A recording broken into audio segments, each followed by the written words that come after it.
श्री वैष्णव परंपरा का अत्याद्भुत और श्री वैष्णवों का परम आराध्य स्वरूप यहां से थोड़ी ही दूरी है, थोड़ी तो नहीं है, खैर है तो लंबी दूरी पर मान लिया जाता है कि थोड़ी दूरी है। वेंकटेश भगवान भी यहीं विराज रहे हैं। एक प्रकार से दक्षिण जिसको कहते हैं ना, दक्षिण भारत, वो यहीं से प्रारंभ होता है। उत्पन्ना द्रविणेशाहम वृद्धिम कर्णाटके गताम क्वचित क्वचिन महाराष्ट्रे गुर्जरे जीर्णताम गत। तानपुरा थोड़ा कम करो। भक्ति का जन्म होता है दक्षिण में, इसलिए यहां के लोगों को जब आप देखेंगे वो भले ही यहां के गुंडा भी तिलक लगाते हैं। अब हमने असली गुंडा तो नहीं देखे हैं, पिक्चरों में ही देखे हैं। जो यहां के जो थोड़े दूसरे पक्ष के लोग हैं वो भी लुंगी पहनते हैं, धोती पहनते हैं, सिर पर तिलक लगाते हैं। कुछ करें चाहे नहीं करें, पर एक बार भस्म लगा के ही निकलेंगे घर से। माताओं को आप देखिए, भले ही वो भोजनशाला में घर में कुछ भी बनाती हों, पर सुबह अपने घर के बाहर रंगोली काढ़ेंगी, स्नान ध्यान करने के बाद सिर पे गजरा पहनेंगी। चाहे कितनी भी अत्याद्भुत आधुनिक व्यक्ति क्यों ना हो, विवाह में धोती ही पहनेगा, तिलक जरूर लगाएगा। इसका तात्पर्य क्या है? सूना माथा नहीं दिखता दक्षिण में, क्योंकि भक्ति का जन्म हुआ। भले ही लोगों का भोजन बिगड़ गया होगा, भले ही लोगों के व्यवहार बिगड़ गए होंगे, लेकिन कहीं ना कहीं आचरण अभी भी शुद्ध है यहां लोगों का। इसलिए हमारी भागवत जी में स्वयं भक्ति महारानी नारद जी से कहती है, मेरा जन्म दक्षिण में हुआ, दक्षिण भारत में हुआ, भक्ति का प्रादुर्भाव हुआ है। हम आपसे कोई अतिशयोक्ति में नहीं बोल रहे हैं इस बात को, यह वास्तविकता है कि भारत के किसी भी कोने में आप जाकर के अगर भक्ति की साधना को प्रकट करना चाहेंगे तो जितना ज्यादा समय लगेगा उसका 50% और कम कर दिया जाए, घटा दिया जाए, उतनी जल्दी भक्ति का प्रादुर्भाव यहां हो सकता है, क्योंकि यह जन्म स्थान है भक्ति का।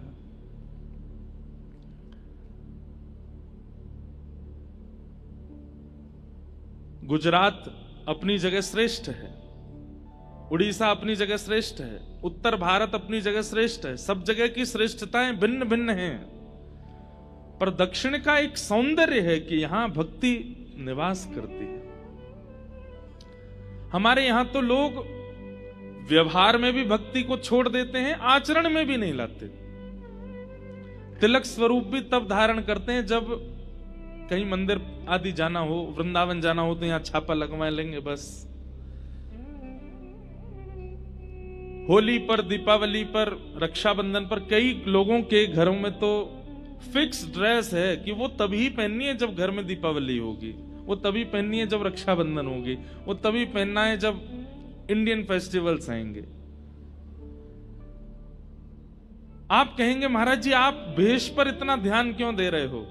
व्यक्ति का चित्त अच्छा होना चाहिए ना। हमारी एक बात सुनिएगा। अभी कुछ दिन पहले हम और हमारे पूज्य श्री राधा कृष्ण जी महाराज, पंडित धीरेन्द्र कृष्ण शास्त्री, हम तीनों बैठे थे, तो आपस में चर्चा कर रहे थे कि युवाओं को किस चीज पर ज्यादा प्रेरित करना चाहिए। तो एक विषय हमारे गोवत्स महाराज जी ने छेड़ा और इतनी सुंदर बात उन्होंने बताई कि आज का युवा सबसे पहले तो भेष बदलना शुरू करे। और कैसे शुरू करे? कि सप्ताह में केवल एक दिन ऐसा रखे, जैसे संडे छुट्टी है, जैसे सोमवार व्रत है, मंगलवार हनुमान जी का वार है, ऐसे ही सप्ताह में एक दिन ऐसा रखे कि उस दिन उसको भारतीय परिधान में ही रहना है, तिलक लगाना ही है, धोती पहननी ही है, कंठी धारण करनी ही है, बगलबंदी पहननी। ये एक साल में ये शुरू करे कि हर हफ्ते में एक दिन वो भारतीय भेष पहनेगा। तो हमने कहा कि इससे होगा क्या? बच्चे तो पूछने लगेंगे, आज के युवा पूछेंगे इससे क्या होगा।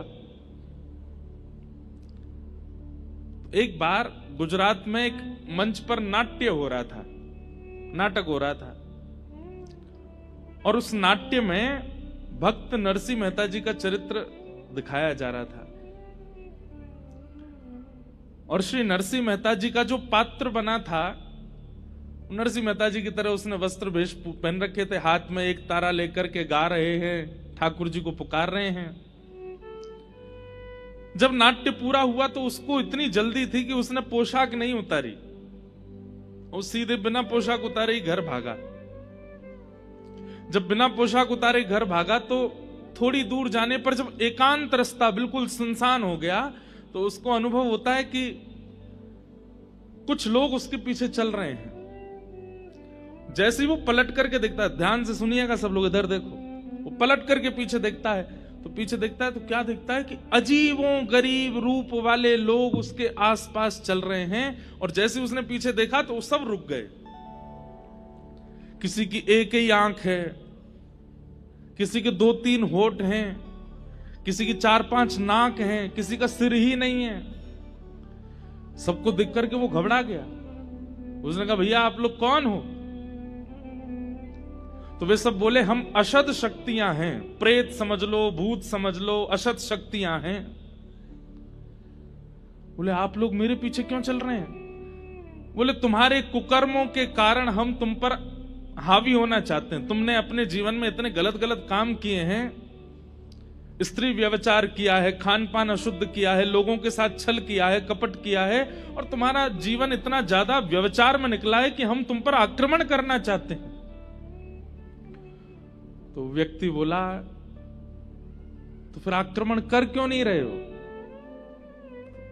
तब वे सब बोले, तुमने जो भेष पहना है ना नरसिंह मेहता का, इस भेष के कारण तुम बचे हो। हम बस प्रतीक्षा कर रहे हैं कि तुम ये भेष उतारो और हम तुम पे चढ़े, हम तुम पे आक्रमण करें।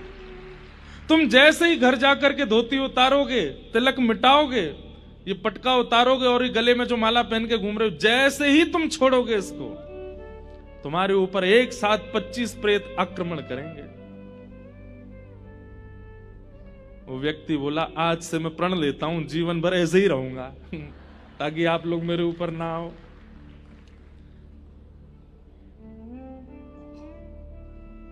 आपको हो सकता है कि सुनने में केवल बात लग रही हो। लोग बाग हमारे पास आते हैं, कोई बोलते हैं हमारे ऊपर उसने टोना कर दिया, उसने टोटका कर दिया, उसने हमको नजर लगा दी, उसने हमारे साथ गलत कर दिया, मेरे को नेगेटिव एनर्जीज बहुत ज्यादा परेशान कर रही हैं। आपको पता है, हमसे हजारों लोग रोज मिलते हैं, हजारों लोग ईर्ष्या करते हैं, हजारों लोग नजर लगाते हैं, हजारों लोग नेगेटिव एनर्जीज के साथ मिलते हैं। क्यों कोई फर्क नहीं पड़ता? हमें लगता है इसमें और कोई बात नहीं है, ये भेष की कृपा है, ये भेष की ही कृपा है कि हम इतने बच रहे हैं, ये तिलक की कृपा है कि हम इतने बच रहे हैं, ये शिखा की कृपा है कि इतने बच रहे हैं। आपके दक्षिण भारत में, और आपका दक्षिण भारत का है, कोई हमारा दक्षिण भारत कोई अलग थोड़ा ही है। हमारे दक्षिण भारत में भेष कहीं ना कहीं आज भी बचा है। भले ही व्यवहार में और चित्त में भक्ति नहीं होगी, लेकिन उनके भेष में भक्ति है। भले ही वो असद वस्तु खा रहे हैं, लेकिन खाएंगे काय पे? केले के पत्ते पे। वो बात अलग है कि भाई देखो, कलयुग अपना प्रभाव तो दिखाएगा ना, लेकिन किसी न किसी रूप में यहां के लोगों में, हमारे भारतीय भाई बंधुओं में भेष में भक्ति का दर्शन होता है। इसलिए हमारी आपसे प्रार्थना है, यहां भक्ति नृत्य करती है, भक्ति का जन्म स्थान है दक्षिण भारत। जो उत्तर भारतीय लोग भी यहां विराजते हैं, उनसे भी हमारी प्रार्थना, और जितने युवा सुन रहे हैं उनसे भी हमारी प्रार्थना, रोज ही हो जाए तो बहुत अच्छी बात है, नहीं तो हफ्ते में एक दिन तो पूर्ण वैष्णव भेष में रहिए, अपने मस्तक पर तिलक धारण कीजिए। शास्त्र आज्ञा, मैं कल श्लोक याद करके सुना दूंगा, सूना माथा अगर किसी का हम देखते हैं, हम गंगा जी स्नान करके आए, बद्रीनाथ होकर के आए, केदारनाथ होकर के आए, जगन्नाथपुरी होकर के आए, द्वारिकापुरी होकर के आए, इतने सारे पुण्य इकट्ठे करके आए, लेकिन जैसे हम किसी सूने माथे वाले व्यक्ति को देखते हैं तो सूने माथे वाले व्यक्ति को देखने से पुण्य क्षीण होते हैं। सोचिए आप, कितनी बड़ी बात है। आप कहेंगे महाराज जी तो फिर क्या, दो ही उपाय हैं, एक तो सामने वाला व्यक्ति सूना माथा ना रखे। भाई तुम खुद पुण्य नहीं कर रहे, दूसरों के तो क्षीण मत करो। चाहे एक बिंदी सही धारण करो, चाहे एक तिलक ही सही धारण करो। वैसे तो शास्त्रों में आ गया 12 अंगुल, ये उंगलियां 12 गिनो, इतना होना चाहिए। 12 नहीं हो तो अष्टांगुल, अष्टांगुल नहीं हो तो 4 अंगुल, 4 अंगुल नहीं हो तो 2 अंगुल, 2 अंगुल नहीं तो 1 अंगुल होना चाहिए। माताओं के सिर पर भी बिंदी आदि कुछ होनी चाहिए। और दूसरा उपाय क्या है? बोले सामने वाला भले ही तिलक नहीं लगा रहा, तुम तिलक लगा के चलो, तो उससे क्या होगा कि उसके सूने माथे देखने से आपका पुण्य क्षीण नहीं होगा। तो भक्ति विराजती है दक्षिण भारत में, यहां उत्पन्न होती है। ऐसे ही दक्षिण में अत्याद्भुत देवस्थान हैं, जहां श्री तिरुपति हैं, तिरुपति बालाजी, जहां श्री रंगनाथ भगवान श्रीरंगम में हैं, जहां पद्मनाभ भगवान त्रिवेंद्रम में हैं, जहां संपत कुमार भगवान बेंगलोर के पास में है, और एक बहुत सुंदर मेरा अति प्रिय स्थान है केरला में है गुरुवायूर, वहां पर छोटे से गोपाल जी हैं। इतने सुंदर सुंदर स्थान दक्षिण भारत में, ऐसा लगता है कि हमने अच्छा। अब एक बात और सुनिए, स्कंद पुराण में ऐसा भाव है कि त्रेता युग में प्रकट हुए साक्षात राम जी को देखने से जो जो पुण्य प्राप्त हो रहे थे लोगों को, साक्षात राम जी का दर्शन करने से जो प्राप्त त्रेता में लोगों को हो रहा था, वही पुण्य इस कलिकाल में श्री तिरुमला वेंकटेश भगवान का दर्शन करने से प्राप्त होता है। वो साक्षात रघुनाथ जी, साक्षात श्री कृष्ण यहां पर तिरुमला में तिरुपति रूप में साक्षात ठाकुर जी वेंकटेश भगवान विराज रहे हैं। उनका दर्शन और श्री राम जी के दर्शन में कोई भेद नहीं, एक ही है। ऐसे अत्याद्भुत स्थान आपके दक्षिण भारत में है, आप यहां रहते हैं, आप सबको हमारा बहुत बहुत प्रणाम, बहुत बहुत वंदन, बहुत बहुत स्वागत। भाग्यनगर में आना हुआ है, पहला दिन है आज कथा का। हम तो समय से आ गए थे, पर हमको लोगों ने रोका, बोल अभी नहीं जाना, थोड़े और रुको, व्यवस्था चल रही है, मंच बनना है, इसलिए हम थोड़े विलंब से आए। और हम रुके भी बहुत दूर हैं यहाँ से, 30-40 मिनट तो हमको आने में ही लगे, नहीं तो समय से ही आने का भाव है। जगह भी बहुत, शहर से बहुत दूर जाकर के स्थान है, लेकिन यही अच्छा है। अनधिकारी नहीं आएंगे, अधिकारी ही आएंगे, जिनको बहुत ही चाव होगा ना। भाई देखो, कहीं का डोसा प्रसिद्ध होता है, कहीं की इडली प्रसिद्ध होती है, कहीं का बड़ा पाव प्रसिद्ध होता है। जिसकी जीभ में चट्टपना होता है वो पहुंच ही जाता है, खाने के लिए वहां उपस्थित हो ही जाता है। अब आपके घर के भारी बड़ा पाव है तो आप साल में एक ही बार खाते होंगे, या 2-2 साल तक खाते ही नहीं होंगे, लेकिन दूर होता है तो फिर जाते भी।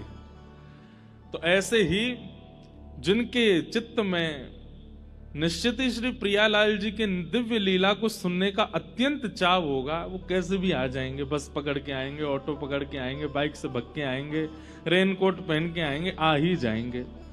और उनमें से आप सब लोग हैं, इसलिए आप सब लोगों को बहुत बहुत प्रणाम। मैं तो पहले जगह मैंने कि भाई इतना दूर शहर से, लेकिन फिर मन में आया कि नहीं, चलो अधिकारियों की, अब अधिकारियों के दर्शन होंगे। जैसे सरकारी अधिकारी होते हैं, उनकी बड़ी वैल्यू होती है, वो कहीं पहुंच जाएं तो सारे काम बनते चले जाते हैं। ऐसे भक्तों में अधिकारी अनधिकारी भी होते हैं। अनधिकारी कौन से भक्त हैं? जो केवल अपनी कामना के लिए ठाकुर जी को भजते हैं, वो अनधिकारी होते हैं। पर इतना श्रम करके इतनी दूर व्यवस्थित होने के लिए अधिकारी ही आएंगे। तो आप सब लोग अधिकारी हैं, आप सबको बहुत बहुत प्रणाम। आज कथा का प्रथम दिवस है। हम कथा में प्रवेश करते हैं। दूसरी बात, राधाष्टमी उत्सव आ रहा है। हमारे लाल जी बहुत जोर शोर से राधाष्टमी मनाते हैं। अब वो जोर शोर से कैसे मनेगी, उसकी रूपरेखा आप लोग बना लीजिए। राधाष्टमी हमारी या तो व्रज में होती है या कहीं सुंदर स्थान पर ही राधाष्टमी करते हैं जब से लाल जी आए, क्योंकि लाल जी का अभिषेक भी होता है और फिर उस दिन हमारे ठाकुर जी चुनरी पहनते हैं, श्यामा सखी बनते हैं। साल में 2 बार हमारे ठाकुर जी लाली बनते हैं, एक तो राधाष्टमी पर और दूसरे एक श्यामा सखी का श्रृंगार प्रणाली है श्रीनाथ जी में, उस दिन ठाकुर जी सखी बनते हैं। पर अभी व्यस्तता के कारण केवल साल में एक ही बार सखी बनते हैं और वो राधाष्टमी को ही बनते हैं। उस दिन हमारे लाल जी पीताम्बर आदि नहीं पहनते, उस दिन तो बढ़िया सुंदर ठाकुर जी जो माताओं का श्रृंगार होता है चुनरी आदि ओढ़ करके बढ़िया बनते हैं। तो पहले अभिषेक होगा, फिर ठाकुर जी का श्रृंगार होगा, फिर ठाकुर जी उस दिन पालना विराजेंगे और वैसे तो फिर दधी काना होता है। अब दधी काना यहाँ हो पाएगा तो करेंगे, नहीं हो पाएगा तो फिर जैसे हम करे बिना मानेंगे नहीं हम, वो तो होगा। जब लाल जी का उत्सव इतना धूमधाम से, हमारे व्रज में लाल जी का उत्सव फीका हो जाता है। अरे कहां तक कहें, जब ठाकुर जी प्रकटे ना गोकुल में तो वृषभानु बाबा आए और वृषभानु बाबा टीको लेके आए। टीको कहते कहें रोका करवे आए लाला को, दुनिया तो बधाई लेके आई है और श्री वृषभानु बाबा सीधे टीको ही करवे आए हैं। नंद मेहरगर धोटा जायो, बरसाने ते टीको आयो। नंद बाबा बोले बाबा इतनी सारी सामग्री, बोले सामग्री बधाई ना लेके आयो मैं तो, बोले लाला को ब्याह पक्को करवे आया हूं। नंद बाबा बोले ब्याह तो पक्को करवे आए, लाली तो भई ना अभी। अब कई जगह मत ऐसा है कि श्री जी बड़ी हैं, कई जगह मत ऐसा है श्री जी छोटी हैं। हम तो श्री जी को छोटे ही माने, वैसे तो प्रभाव में तो बड़ी हैं। हमारी माई श्यामा जू को जाके अधीन सदा ही सांवरो, या ब्रज को सिर ताज। हमारे माई श्यामा जू को राज, वैसे तो लाडली जी को राज चले ही है, लेकिन भावना की दृष्टि से दोनों पक्ष हैं। कई पक्षों में श्री जी बड़ी हैं, कई पक्षों में श्री जी छोटी हैं। तो लाडली जी तो अभी भई नहीं है। तो नंद बाबा बोले आप ब्याह को टीको लेके आएंगे, लेकिन लाली तो भई ना अभी। बोले टीको कर जाएंगे तो लाली को आना पड़ेगा, जमाई को पहले ही टीको कर देंगे तो लाली आवेगी। और 1 वर्ष बाद बरसाने में बधाई होने लगी। नंद बाबा, यशोदा मैया, लाला तीनों गए। ठाकुर जी गोद में गए 1 साल के, पीली झंगुली पहन करके, बगनखा पहन करके, सिर पर नेक्सो से मोर पिछ बांध के। ठाकुर जी की गर्दन अब संभलन लगी है, 1 साल के है गए। 2 दतुइयां निकल आई हैं, यशोदा मैया की गोद में चढ़ के गए। तो नंद बाबा बार बार यशोदा मैया से यही कहते जा रहे हैं, बोले हमारे लाला के जन्मोत्सव जैसा उत्सव ना भयो, हमारे लाला को उत्सव बहुत जोरंते भयो, हमारे लाला के उत्सव में ये भयो वो भयो, सब चर्चा करते जा रहे। बरसाने अभी किलोमीटर दूर है और वहीं से ही कहा देख रहे हैं नंद बाबा, पीरे पीरे पीरे पीरे बादल दिखाई दे रहे हैं आकाश में। नंद बाबा बोले ये ऐसे पीरे पीरे बादल, बिल्कुल केसर जैसो रंग। और केसर जैसो रंग बादलन को कब होवे, या तो सूर्य उदय हो रहे हो या सूर्य अस्त हो रहे हो। और इस समय ना तो सूर्य उदय हुआ है ना अस्त हुआ है, मध्याह्न का समय है, 12-1 बजे होंगे दोपहर के, और पीरे पीरे बादल। बोले ऐसो कैसे? तभी पता चली कि महाराज बरसाने में लाली के हैवे पर ऐसो दधी कानो कियो, दही हल्दी केसर मिलाए के ऐसी कीच मचाई है महाराज कि बादर भी केसरी है गए श्री जी के जन्मोत्सव पे। तब नंद बाबा ने दूर से ही समझ गए, बोले हमारे लाला को उत्सव तो फीको पड़ गो, लाडली जी को उत्सव तो अद्भुत है। तो एक प्रकार से हमारे लाल जी की जन्माष्टमी जैसी मनती है उससे 21 होनी चाहिए राधाष्टमी। और वो जिम्मा अब आप भाग्यनगर वालों को मिला है। तो इसलिए राधाष्टमी पे कोई चूक रहे नहीं जाए। भले ही चौथे दिन कृष्ण जन्म होगा कथा में, राधाष्टमी 30 की है, 31 की, 31 की, अभिषेक 31 को होएगो और फिर पूरे दिन उत्सव मनेगो 31 तारीख, यानी कि थर्ड लास्ट डे कथा का। कथा के अनुसार तो उस दिन गोवर्धन लीला होगी, लेकिन अब उसकी योजना आप लोग सब जो यहाँ के व्यवस्था प्रमुख सब लोग बैठ के बनाओ। हमारे लाल जी आनंदित है जाए कि भाई भाग्यनगर में राधाष्टमी में सुख है गयो, आनंद है गयो। तो ऐसी भावना है। आइए अब ज्यादा विलंब ना करते हुए आज प्रथम दिन का कथा का है, कथा में प्रवेश करते हैं। कल से बिल्कुल समय से कथा अपने स्थान पर प्रारंभ होगी। आप सब लोग समय का ध्यान रखिएगा। बोलो वृंदावन बिहारी लाल की सच्चिदानंद रूपा। उद्देश्य यदि है तो भागवत सुनने का अधिकार पूर्ण होगा, प्राप्त होगा।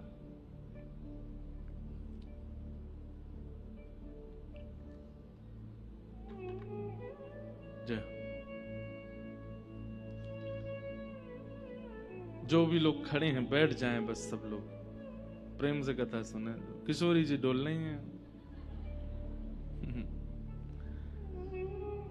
उद्देश्य पवित्र होना चाहिए। एक बात हमारी बहुत ध्यान से सुनिएगा, जीवन में आप कोई भी पढ़ाई कर लीजिए, कोई भी जॉब कर लीजिए, कोई भी बिजनेस चालू कर दीजिए, चाहे भक्ति मार्ग में आ जाइए, सेवा मार्ग में आ जाइए, आपका उद्देश्य यदि पवित्र है तो आपकी पूरी क्रिया पवित्र हो जाएगी। आपकी पूरी क्रिया में अपवित्रता ही तब आ जाती है जब आपका उद्देश्य पवित्र नहीं होता, लक्ष्य पवित्र नहीं होता। हम कथा कर रहे हैं, कथा करने के पीछे उद्देश्य क्या है? अगर उद्देश्य दक्षिणा है, अगर उद्देश्य पॉपुलैरिटी है, अगर उद्देश्य बहुत भीड़ इकट्ठा करना है, तो कथा से परिवर्तन नहीं हो पाएगा, चाहे हम कितना भी कहते रहें। आप श्याम बाबा का कीर्तन करते हैं, पर कीर्तन करने के पीछे उद्देश्य यदि पवित्र नहीं है तो आपके संगीत में, आपके भाव में, आपके भजनों में सार नहीं लगेगा। आप ठाकुर जी का श्रृंगार करते हैं, खाटू श्याम बाबा का कैसा सुंदर श्रृंगार होता है, पुष्पों, इतने सारे पुष्प लगाए जाते हैं, लेकिन कहीं ना कहीं अगर पुजारी जी के चित्त में उद्देश्य यदि ये नहीं है कि जितने वैष्णव आए दूर दूर से चल के जैसे ही श्याम बाबा को देखें तो उनके नेत्र सजल हो जाएं, उनके चित्त में प्रेम आ जाए, अगर ये उद्देश्य नहीं होगा तो श्याम बाबा को कितना चंदन लगाए लो, दर्शनार्थी के चित्त में प्रेम प्रकट हो नहीं पाएगा, उसके संशय का समाधान नहीं हो पाएगा। आपका उद्देश्य पवित्र होना चाहिए, आपकी क्रिया पूरी पवित्र हो जाएगी। व्यक्ति की क्रिया अपवित्र कब होती है? जब उसका उद्देश्य ही विचित्र होता है। पढ़ाई क्यों कर रहे हैं? पैसा कमा करके उसको दिखाना है मुझे, उसने ऐसा कह कैसे दिया मुझसे, उसने मेरे सामने ऐसे, मेरे पिताजी को ऐसा बोल कैसे दिया, उसको करके दिखाना है। आप पा तो लेंगे उस स्थान को कि जहां आप उसको दिखा सको, लेकिन बहुत दिन तक टिक नहीं पाओगे।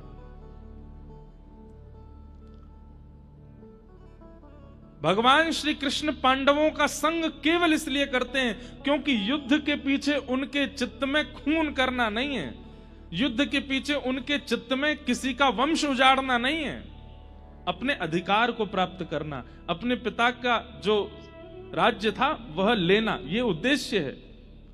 और कौरवों का उद्देश्य क्या है?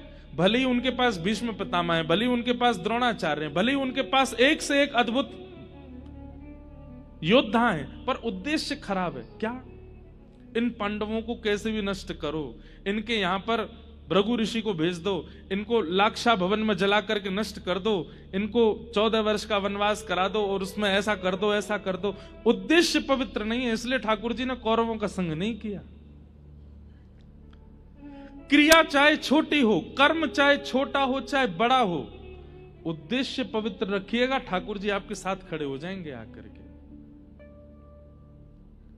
कहीं ना कहीं हमारा उद्देश्य पवित्र होता है।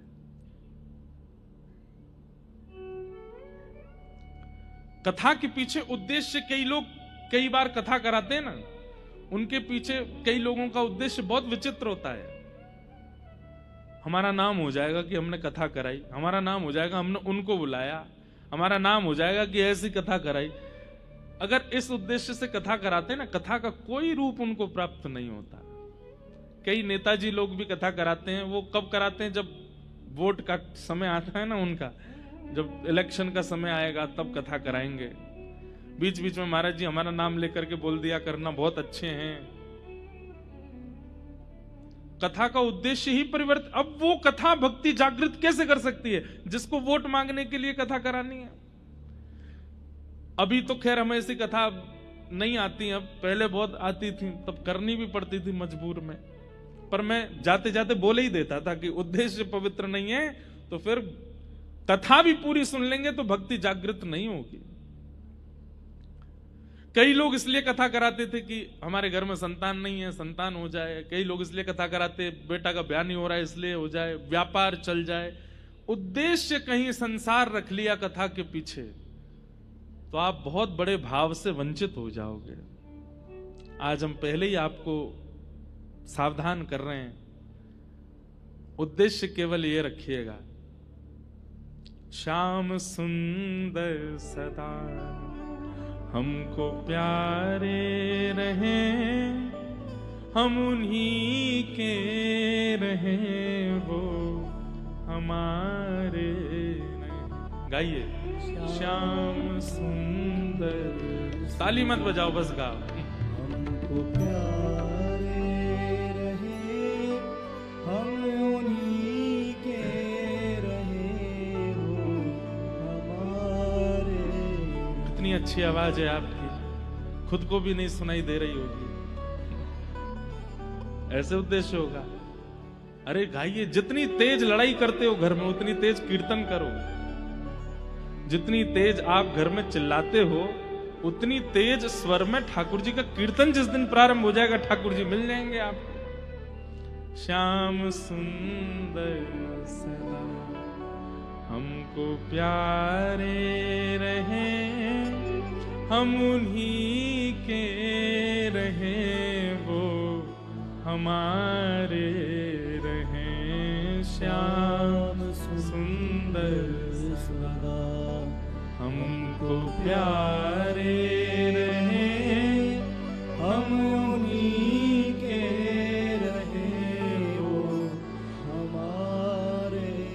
परसों कथा चल रही थी जयपुर में, वहां भी मैंने स्मरण किया था हमारे गिरिराज जी में पंडित श्री गया प्रसाद जी महाराज हमारी हर कथा सुनते हैं सामने बैठ के। आपकी गोद में प्रियालाल जी खेलते थे इसी कलिकाल में, आज से 30-40 साल पहले। आपसे किसी ने आके कही, बोले लाला बहुत खेल है, ठाकुर जी बहुत पीड़ा देते हैं, ठाकुर जी बहुत जीवन में उथल पुथल मचाते हैं, कभी मेरे काम रुकवा दें, कभी मेरे पैसा खर्च करवा दें, कभी मेरी मैया बीमार कर दें, कभी मेरी पत्नी को उठाए दें, ठाकुर जी बहुत खेले। तो पंडित जी महाराज क्या बोले, लाला शिकायत मत करे, बल्कि ठाकुर जी से प्रार्थना कर, जितनो चाहो खेल लो, लेकिन खिलौना में ही रहना चाहिए, खिलौना नहीं बदलना। खिलौने का क्या स्वरूप है? बालक जितना उसकी रुचि होती है ना उतना उसको संभालता है। जैसे डॉल्स के साथ छोटी छोटी बच्चियां खेलती हैं, उनको सुलाएंगी, बाल काटेंगी, कपड़े पहनाएंगी, उनको कभी खाना बनाएंगी, कभी उनकी शादी कर देती हैं, कभी कुछ। किसी दिन मन आता है तो नार मड़ोड़ के फेंक देती हैं। लेकिन वही फिर जब उसको बाद में लगता है कि आज गुस्से में मैंने, फिर वही जाती है, फिर नार लाके फिर लगा देती है। तू बुरा नहीं मानना, हाँ आज गुस्सा आ गया था। ठाकुर जी भी ऐसे ही करते हैं। लेकिन मान लो कि आपने गुड्डे की नार मरोड़ दी और गुड्डा आपसे नाराज होकर के और आपको ही अपशब्द कहने लगा, दोबारा उस गुड्डे के पास नहीं जाओगे। हम लोग यही करते हैं। ठाकुर जी खेल क्या लेते हैं हमारे साथ में, हम शिकायतें शुरू कर देते हैं। पंडित श्री गया प्रसाद जी महाराज कहते, बोले जितनो चाहो खेल लो हमारे साथ, पर एक ठाकुर जी वचन दे दो कि खिलौना में ही रहना चाहिए, खिलौना मत बदलना, चाहे जो कीजिए हमारे साथ, पर हमें बदलिएगा नहीं। इसलिए भैया उद्देश्य पवित्र रखो कि इस कथा के सप्ताहवें दिन जब ये कथा विश्राम हो, हर दिन आप ठाकुर जी के थोड़े समीप पहुंचो। आज जितने हैं, शाम को कथा विश्रांति तक आप ठाकुर जी के और समीप होने चाहिए। कल कथा प्रारंभ से विश्राम तक और समीप आ जाने चाहिए। अरे आपका उद्देश्य इतना पवित्र हो जाए कि 7वें दिन यहां कथा विश्राम हो, भले ही सब चले जाएं, लेकिन इस पंडाल में ही कहीं आपको श्याम सुंदर दिख जाए। बस ये हो जाए कि आ गए सन्मुख। भागवत की कथा से उद्देश्य की कामना पूर्ति करने वाले लोगों से हमारी प्रार्थना है, यहां वैभव मत मांगिए, यहां संपत्ति मत मांगिए, यहां यश मत मांगिए, यहां ऐश्वर्य मत मांगिए, केवल कृष्ण को मांगिए। श्रीमद् भागवत जी वो प्रदान करने के लिए बैठी हैं। मतलब वही बात हो गई कि आप साड़ी की दुकान पर गए और साड़ी वाले से बोल रहे भैया कलाकंद खिला दो। कलाकंद है नहीं, वो मंगवाएगा, किसी को भेजेगा, भाई वो बाहर दुकान है मिठाई की वहां से ले आओ। भैया थम्स अप पिला दो, है नहीं, मंगवाएगा। भैया दूध पिला दो, अरे भाई तुम साड़ी तो लो। ठीक वैसे ही भागवत जी की शरण में आकर के आप कहोगे कि हमारे जीवन के आर्तों को दूर कर दो, तो भागवत जी फिर बाहर ब्रह्मा जी इसके आर्त दूर करो। आप भागवत जी कथा में आकर के कहेंगे कि हमारे जीवन के ये कामनाएं इनको पूर्ण करवा दो, तो फिर भागवत जी बाहर किन्हीं देवताओं को ढूंढेंगी, भाई इसकी कामना पूरी करो। लेकिन भागवत जी से आपने अगर कामना की कि आप केवल श्याम सुंदर को प्रदान कर दो, भागवत जी कहेंगे हमारी गोद में बैठे, ले तेरी गोद में बैठा दो, ये तो मेरे पास है, ये तो मेरी सामग्री है। भागवत जी की सामग्री है श्री कृष्ण, मांगिए प्रदान करेंगे। इसलिए उद्देश्य पवित्र रखिएगा। भगवान के 3 रूप हैं, सत्य, चैतन्य और आनंद। बहुत ध्यान से सुनिएगा। सबसे पहला ठाकुर जी का स्वरूप क्या है? सत्य। सत्य विश्वास होता है।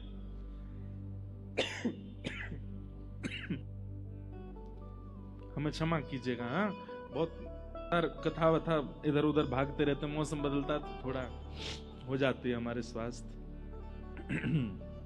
सत्य क्या है? विश्वास।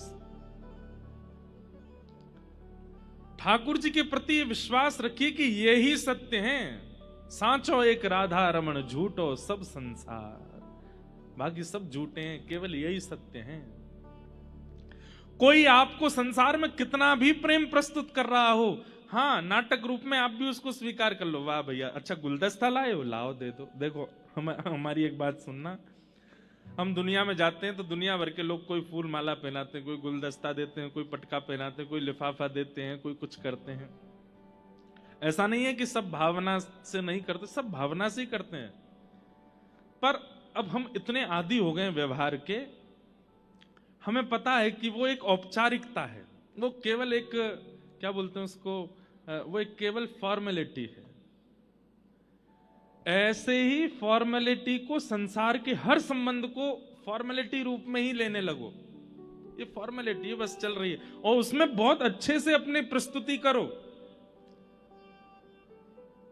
सामने वाला फॉर्मेलिटी कर रहा है, भले ही वो कितना भी प्रेम प्रस्तुत कर रहा हो, फिर भी आप उसको फॉर्मेलिटी ही समझो। खूब अच्छे से उसके द्वारा प्रस्तुत किए गए भाव को स्वीकार करो। अरे भैया, अरे तुम तो बहुत प्रेम करते हो हमारे, तुम ही हो हमारे, और कौन है, सब कुछ है। पर जब ठाकुर जी के सामने जाओ तो हाथ जोड़ के कहो, नाथ ये सब व्यवहार कर रहे हैं, फॉर्मेलिटी कर रहे हैं, वास्तविकता तो आप देते हैं। सच्चे तो केवल आप हैं, बाकी सब तो केवल व्यवहार मात्र कर रहे हैं।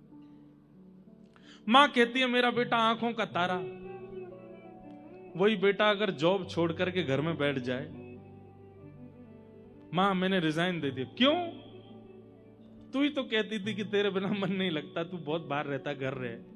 अब मां सुबह शाम आलू के परांठे बनाओ, घर ही रहूंगा मैं, कुछ नहीं करना। वैसे तो मां का वात्सल्य अति अद्भुत होता है, पर फिर भी 2-4 महीने बाद मां के मन में भी आएगा कुछ करा धरा तो कर, पूरे दिन मांगता रहता आलू का पराठा। संसार बड़ा नश्वर है बंधुओं। लोगों को जब ये बात अनुभव हो जाती है ना कि आपसे उनका कोई क्रिया भाव नहीं है, वो अपने व्यवहार को छोड़ने लगते हैं, दूर करने लगते हैं। पर ठाकुर जी से प्रेम स्वच्छ क्यों है? क्योंकि आपसे ठाकुर जी का कोई काम नहीं बनने वाला, पर वो फिर भी आपके संग रहते हैं। आप जो पवाते हैं पाते हैं, जैसे पहनाते हैं पहनते हैं, जहां ले जाते हो वहां जाते हैं। आप भोग नहीं लगाएंगे तो ठाकुर जी भूखे नहीं रहेंगे, आप नहीं सुलाएंगे तो ठाकुर जी सोएंगे नहीं, ऐसा नहीं है। पर फिर भी वो आपसे कितना प्रेम करते हैं, आपके संगी रहते हैं, उसी को तो प्रेम करते हैं। कहते हैं जहां पर व्यवहार की इच्छा नहीं है फिर भी प्रेम है, वो ठाकुर जी तो हैं। इसलिए वो सत्य है, बाकी सब असत्य है संसार में। केवल फॉर्मेलिटी चल रही है, स्वीकार कर लो। वास्तविकता तो केवल ठाकुर जी दे रहे हैं।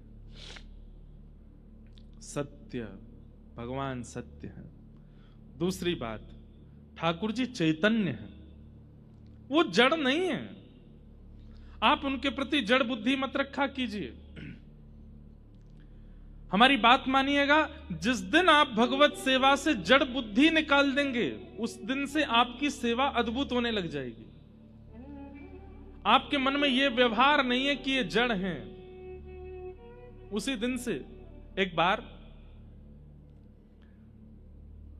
सागर एक जगह है मध्य प्रदेश में, वहां पर एक बिहारी जी का मंदिर है। बहुत ध्यान से सुनिएगा। तो वहां बिहारी जी का मंदिर है, तो वहां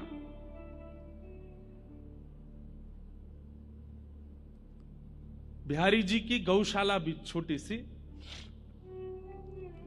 तो वहां गैया की सानी भी पुजारी जी करते थे, बिहारी जी की सेवा भी पुजारी जी करते थे। सानी समझते हैं?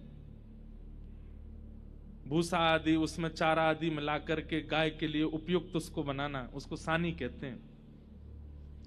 तो पुजारी जी बेचारे पूजा भी करते, सेवा भी करते, गौशाला में सानी भी करते, सब करते। आज पुजारी जी पता नहीं क्यों श्रमित ज्यादा हो गए, तो गैया की सानी नहीं करी उन्होंने।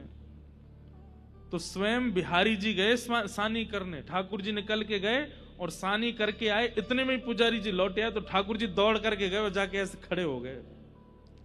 जैसे ही ठाकुर जी जाके खड़े हुए, तो पुजारी जी ने क्या देखा, गौशाला से लेके मंदिर तक पूरे ऐसे भूसा पड़ा हुआ है, भूस पड़ा हुआ है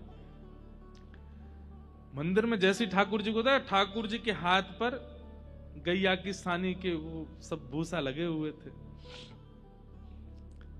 पुजारी समझ गए, बोले जय जय, आज मैं भूल गया तो आप सानी करके आए गैया की।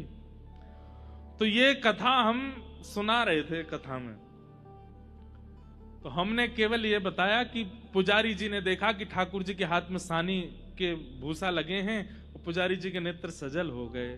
मैंने कहा भैया ऐसे बिहारी जी आपके सागर में विराजते हैं। अब इतना कहकर के कथा विश्राम हो गई। हम जैसे जाने लगे, एक बालक दौड़ा दौड़ा आया, बोले महाराज जी आपने क्या कर दिया? मैंने क्यों? आपने कथा सुनाई कि बिहारी जी सानी करके आए हैं, अपने आसन पे आके बैठ गए हैं, पुजारी जी आकर के उनको देख करके रोने लगे और आपने वही कथा विश्राम कर दी। मैंने इससे आगे कथा है भी नहीं। अरे कम से कम इतना तो बोल देते कि पुजारी जी ने कपड़ा लेके ठाकुर जी के हाथ पहुंचे, अब रात भर ठाकुर जी के हाथ में सानी लगी रहेगी। आपने कथा वहीं विश्राम कर दी।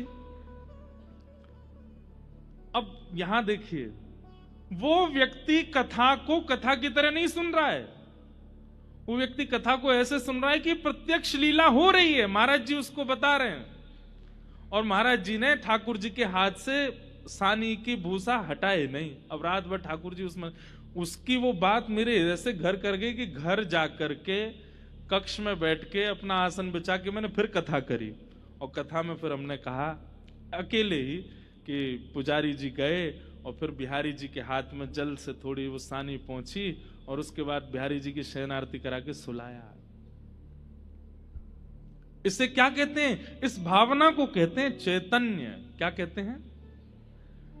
आप जो यहां लीला सुन रहे हैं, आप जो यहां भाव सुन रहे हैं, ये केवल एक वक्तव्य नहीं है, ये कथा नहीं है, ये प्रत्यक्ष लीला है।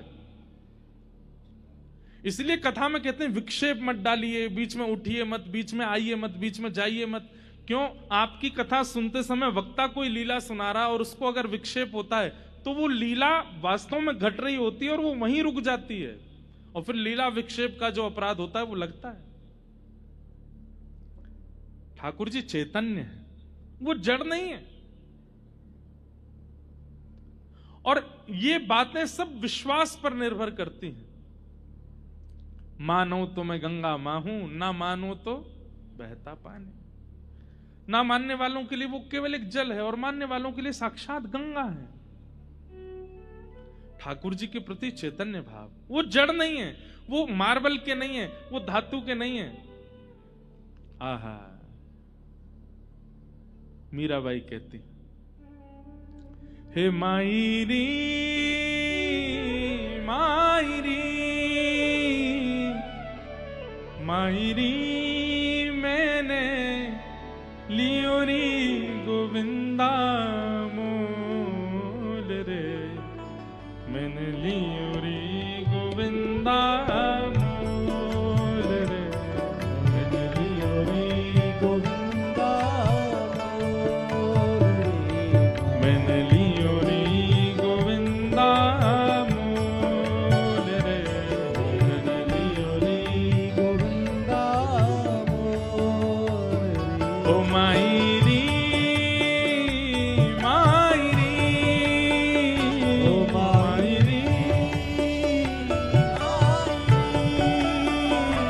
मायरी मैंने लियो री गोविंदा मोल रे, मैंने लियो री गोविंदा मोल रे, मैंने लियो री गोविंदा मोल रे। कोई कहे कारो, कोई कहे गोरो, कोई कहे कारो, कोई कहे गोरो। हम तेलुगु में गा रहे हैं क्या? आपको समझ नहीं आ रही है? भाषा तो भैया ये सब आप, और बल्कि यहाँ तो अधिकतर लोग मारवाड़ के हैं। आपको तो गाना चाहिए, मीराबाई सा का पद है। आप सब अधिकतर हैदराबाद में रहने वाले अधिकतर लोग तो उनकी निकासी तो राजस्थान से ही है। बाईसा का पद तो आपको भाव से गाना चाहिए।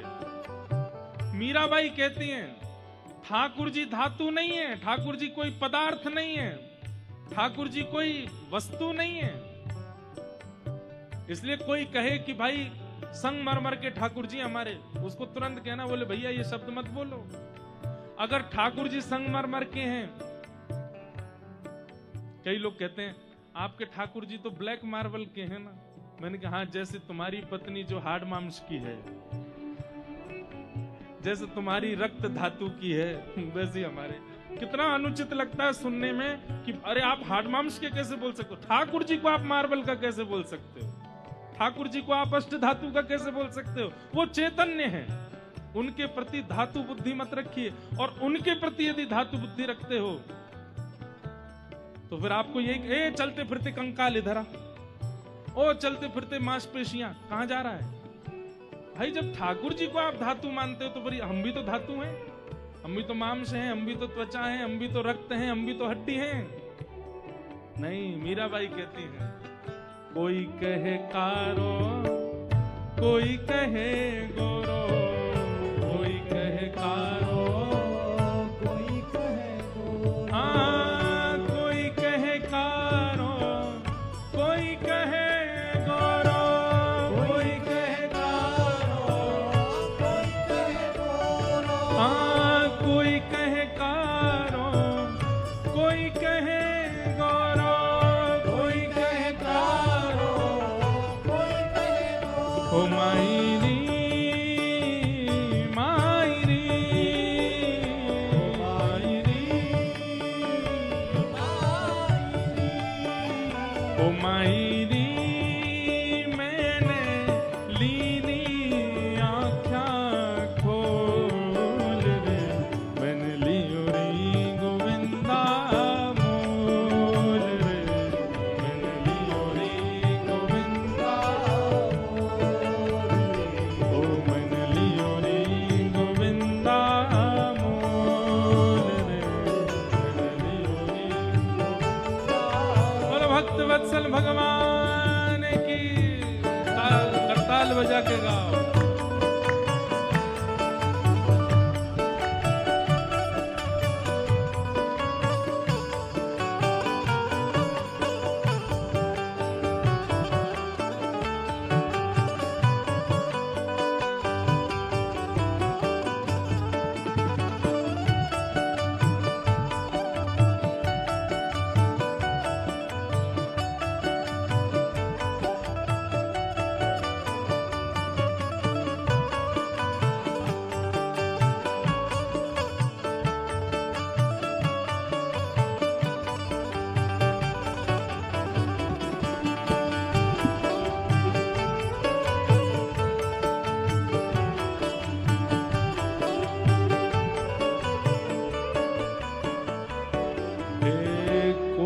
कहे हल्को, कोई कहे भारो, कोई कहे हल्को, कोई कहे भारो, कोई कहे हल्को, कोई कहे भारो, कोई कहे हल्को, कोई कहे भारो, हाँ कोई कहे हल्को, कोई कहे भारो, कोई कहे हल्को, कोई कहे भारो, हाँ कोई कहे हल्को, कोई कहे भारो, कोई कहे हल्को, कोई कहे भारो। ओ मायरी मायरी मायरी, ओ मायरी मैंने लियोरी तराजू तोल रे, मैंने लियोरी गोविंदा मोल रे, मैंने लियोरी गोविंदा ओ मैंने लियोरी गोविंदा मोल रे, मैंने लियोरी और सारे प्रश्नों का उत्तर मीराबाई अंतिम पंक्ति में देती है। कोई कहता काला, कोई कहता गोरा, कोई कहता भारी, कोई कहता हल्का, कोई कहता चोरी, कोई कहता खरीद के लाइए,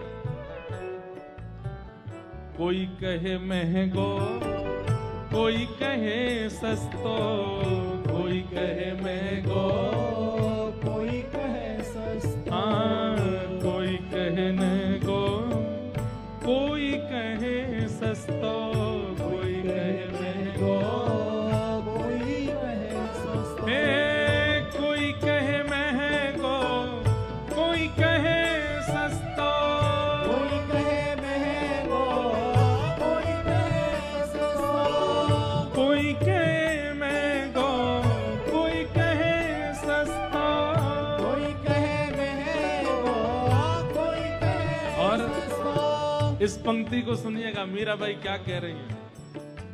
ओ मायरी ये तो आवत प्रेम के मोल रे, ये तो आवत प्रेम के मोल रे, ओ मैंने लियोरी गोविंदा मोल रे, मैंने लियोरी गोविंदा मोल रे, ओ मैंने लियोरी गोविंदा मोल रे।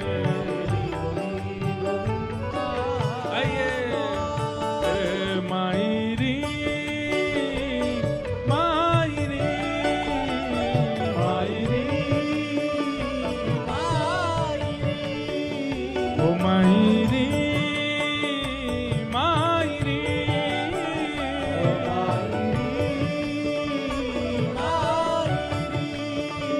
ओ मायरी मैंने लियोरी गोविंदा मोल रे, मैंने लियोरी गोविंदा मोल रे, मैंने लियोरी मैंने लियोरी गोविंदा मोल रे,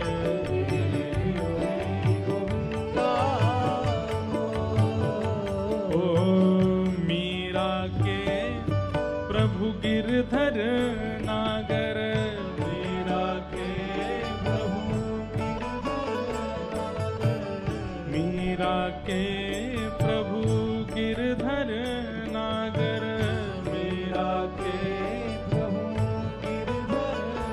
हे गिरधर नागर, नटवर नागर, गिरधर नागर, नटवर नागर, गिरधर नागर, नटवर नागर, गिरधर नागर, नटवर नागर। ओ मीरा के प्रभु गिरधर नागर, मीरा के प्रभु गिरधर नागर। ओ मायरी मायरी मायरी, मायरी, ओ ओ मायरी ये तो पूरब जन्म को मेल रे, मैं तो लियोरी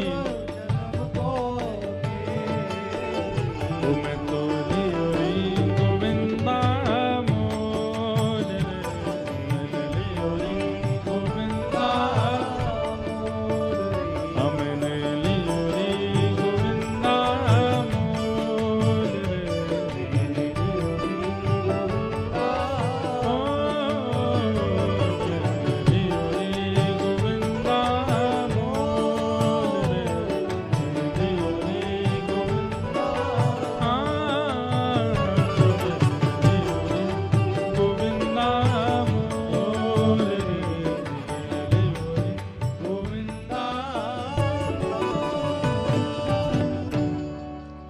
ये चैतन्य बुद्धि,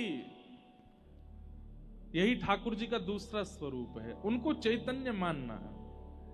मीराबाई कह रही हैं, कोई कहे महंगो कोई कहे सस्तो, अरे सुनो भैया कान खोल के, क्या ये तो आवत प्रेम के मोल। ये ऐसे ही नहीं आते हैं, ये प्रेम के कारण आते हैं, प्रेम के वशीभूत होकर के आपके पास आते हैं।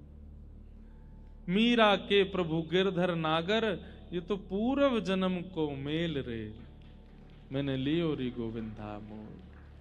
मीराबाई किसी रूप में स्वीकार कर ही नहीं सकती हैं कि ठाकुर जी पाषाण हैं, ठाकुर जी मूर्ति हैं, ठाकुर जी खाते नहीं हैं, ठाकुर जी बोलते नहीं हैं, ठाकुर जी ऐसे नहीं, सब करते हैं मीराबाई के साथ, क्योंकि वो उनको चैतन्य मानती। गोस्वामी तुलसीदास जी महाराज मानस जी को चैतन्य मानते हैं, वेदव्यास जी महाराज भागवत जी को चैतन्य मानते हैं, और मानते शब्द से कहीं ना कहीं विरोध हो जाता है। चैतन्य हैं, चैतन्य बुद्धि रखनी पड़ेगी। आप बरसाने गए, वृंदावन गए, नंदगांव गए, लेकिन जैसे गए वैसे ही आ गए, कोई फर्क नहीं पड़ा। इसका मतलब आप उनको चैतन्य मान के देख के नहीं आए हो, आप उनको जड़ मान करके ही दर्शन करके आए हो। अगर चैतन्य बुद्धि रख ली होगी तो वहां जाकर के कुछ अनुभव ना हो, ऐसा हो नहीं सकता। भगवान का दूसरा स्वरूप क्या है? चैतन्य।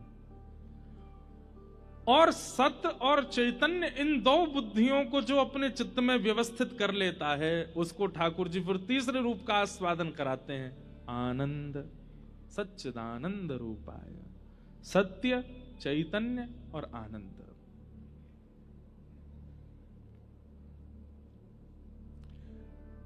वेंकटाचल पर्वत जो है, जहां तिरुपति बालाजी विराजते हैं, वहां पर एक महापुरुष विराजते थे, सदगृहस्थ महापुरुष, गृहस्थी थे। उनका नाम था श्री अनंताचार्य जी महाराज। और जब वे वेंकटेश भगवान का दर्शन करने के लिए गए बहुत वर्षों पूर्व, तो वहां उनके चित्त में एक भावना प्रकट हुई कि इतनी गर्मी है यहां पर, और ये पर्वत पर ठाकुर जी इतनी गर्मी में विराजते हैं। एक ठाकुर जी के सुख के लिए यहां पुष्करणी होनी चाहिए, पुष्करणी तालाब, जलाशय हो, जिसमें ठाकुर जी कभी नौका विहार कर लें, कभी जल क्रीड़ा कर लें, आनंद करें। इसलिए हमारे वैष्णवों में भी नियम है कि जब जेठ का महीना आता है तो सब लोग अपने अपने घरों में भी ठाकुर जी के आगे एक टब जैसा रखते हैं, उसमें खूब पानी, उसमें गुलाब जल आदि रखेंगे, उसमें कमल आदि रख देते हैं, फुब्बारा लगा देते हैं आर्टिफिशियल, ठाकुर जी को जल का सुख हो। उसी को श्री वैष्णव परंपरा में पुष्करणी कहते हैं। विश्व में जहां कहीं भी मंदिर है, ठाकुर जी की पुष्करणी जरूर सिद्ध होती है। हमारे वृंदावन में राधा वल्लभ जी और बिहारी जी में जाओगे तो वहां तो श्रोता ही वो दर्शनार्थी भीगते रहते हैं, ऊपर फुब्बारे चलते रहते हैं ठाकुर जी के आगे। तो श्री अनंताचार्य जी महाराज के चित्त में आया कि ठाकुर जी के लिए एक जलाशय होना चाहिए। लेकिन वो इतने सेवक थे कि उन्होंने कोई ऐसा नहीं कि 4, 5, 10, 20 लोगों को ले आए हों, खुद ही लग गए सेवा में। खुद ही फावड़ा उठाया, गड्ढा करके वहीं पुष्करणी तैयार करने लगे। उनकी गृहिणी साथ में थी, वो सगर्भा थी, गर्भ में बालक था। अपनी पत्नी से बोले, देवी देखो सगर्भ अवस्था में कथा सुनना, वैदिक पुराणों का पाठ करना, ठाकुर जी की सेवा करना, ये सब बहुत लाभकारी होते हैं। तुम्हारे गर्भ में बालक है, मैं जानता हूं पीड़ा तो है, पर तुम थोड़ी मेरी सहायता करना। मैं यहां से खोद खोद के परात में भरूंगा, तुम बस उसको उठा करके वहां फेंकती आना, ठीक है। लग गए दोनों सेवा में। गर्मी का समय, ठाकुर जी की सेवा का विधान है, जितने रज रज के ठाकुर जी की सेवा करोगे उतनी जल्दी ठाकुर जी प्रसन्न होकर दर्शन देंगे। कलयुग में केवल दोनों भुजा उठा करके हरे कृष्ण कृष्ण कृष्ण हरे हरे, हरे राम राम राम हरे हरे। और जितने उत्कंठ भाव से, जितने भाव से, जितने प्रेम से भगवान नाम गाओगे उतनी जल्दी ठाकुर जी मिल जाएंगे। आप भले ही कलयुग में ठाकुर जी को मुकुट उल्टा पहना दो, ठाकुर जी को बुरा नहीं लगता। हाँ, आचार्य चरण आएंगे घर पे तो टोक देंगे, मुकुट उल्टा पहनाया है, श्रृंगार ऐसे नहीं ऐसे करना है, उनको टोकने का अधिकार है। ठाकुर जी को बुरा नहीं लगता। ठाकुर जी कहें अब तू जैसे चाहे कर ले, कलयुग है भैया। हमारे पूज्य नाना जी पंडित श्री कृष्णलाल शास्त्री जी, वो इतनी अच्छी व्याख्या करते थे। बोले लाला, दीपावली पे पटाखे की दुकान जब खुलेगी ना, तब अगर तू जावेगो तो पटाखे बहुत महंगे मिलेंगे। और बोले जब पटाखे की दुकान बंद है रही हो, पुलिस घूमती है ना कि बंद करो 9-10 बजे सब बंद, उस समय अगर पहुंचोगे तो दुकानदार को ये लगती जल्दी जल्दी मेरे पटाखे बिके, तो वो 100 रुपए वाला पटाखा भी 50 में बिक देगा। ठीक वैसे ही ये संसार दुकान है। सतयुग में ये खुलती है, इसलिए भगवत प्राप्ति बहुत महंगी है। कलयुग में शटर बंद हो रहे हैं, कलयुग में विश्राम हो रहा है। तो जब यहां जीव कहता मैं तप नहीं कर सकता, ठाकुर जी बोलते मत करे, यज्ञ कर ले, बोले यज्ञ भी नहीं होगा। बोले मत करे, सेवा कर ले, बोले वो भी नहीं होगी। अरे एक बार हरि बोल दे, बोले हाँ वो बोल दूंगा। बोले जल्दी बोल और मुंह पा ले। इसलिए कलयुग में भगवत प्राप्ति बड़ी सहज कर देते हैं ठाकुर जी, बड़ी सर। अभी हम निकल नहीं पा रहे हैं, अभी भक्तमाल की कथा पूरी हुई ना परसों जयपुर में, वहां श्रीमन चैतन्य महाप्रभु का चरित्र कहा। क्या अद्भुत चरित्र है महाप्रभु जी का, पूरा नहीं हो पाया। 3 दिन कहे, 3 दिन में भी महाप्रभु जी का चरित्र बहुत थोड़ा थोड़ा कहा, तब भी बहुत अधूरा रह गया। नाम की कैसी महिमा, अद्भुत। इसलिए कलयुग केवल नाम आधारा, ये नाम के आधार पर चलता है।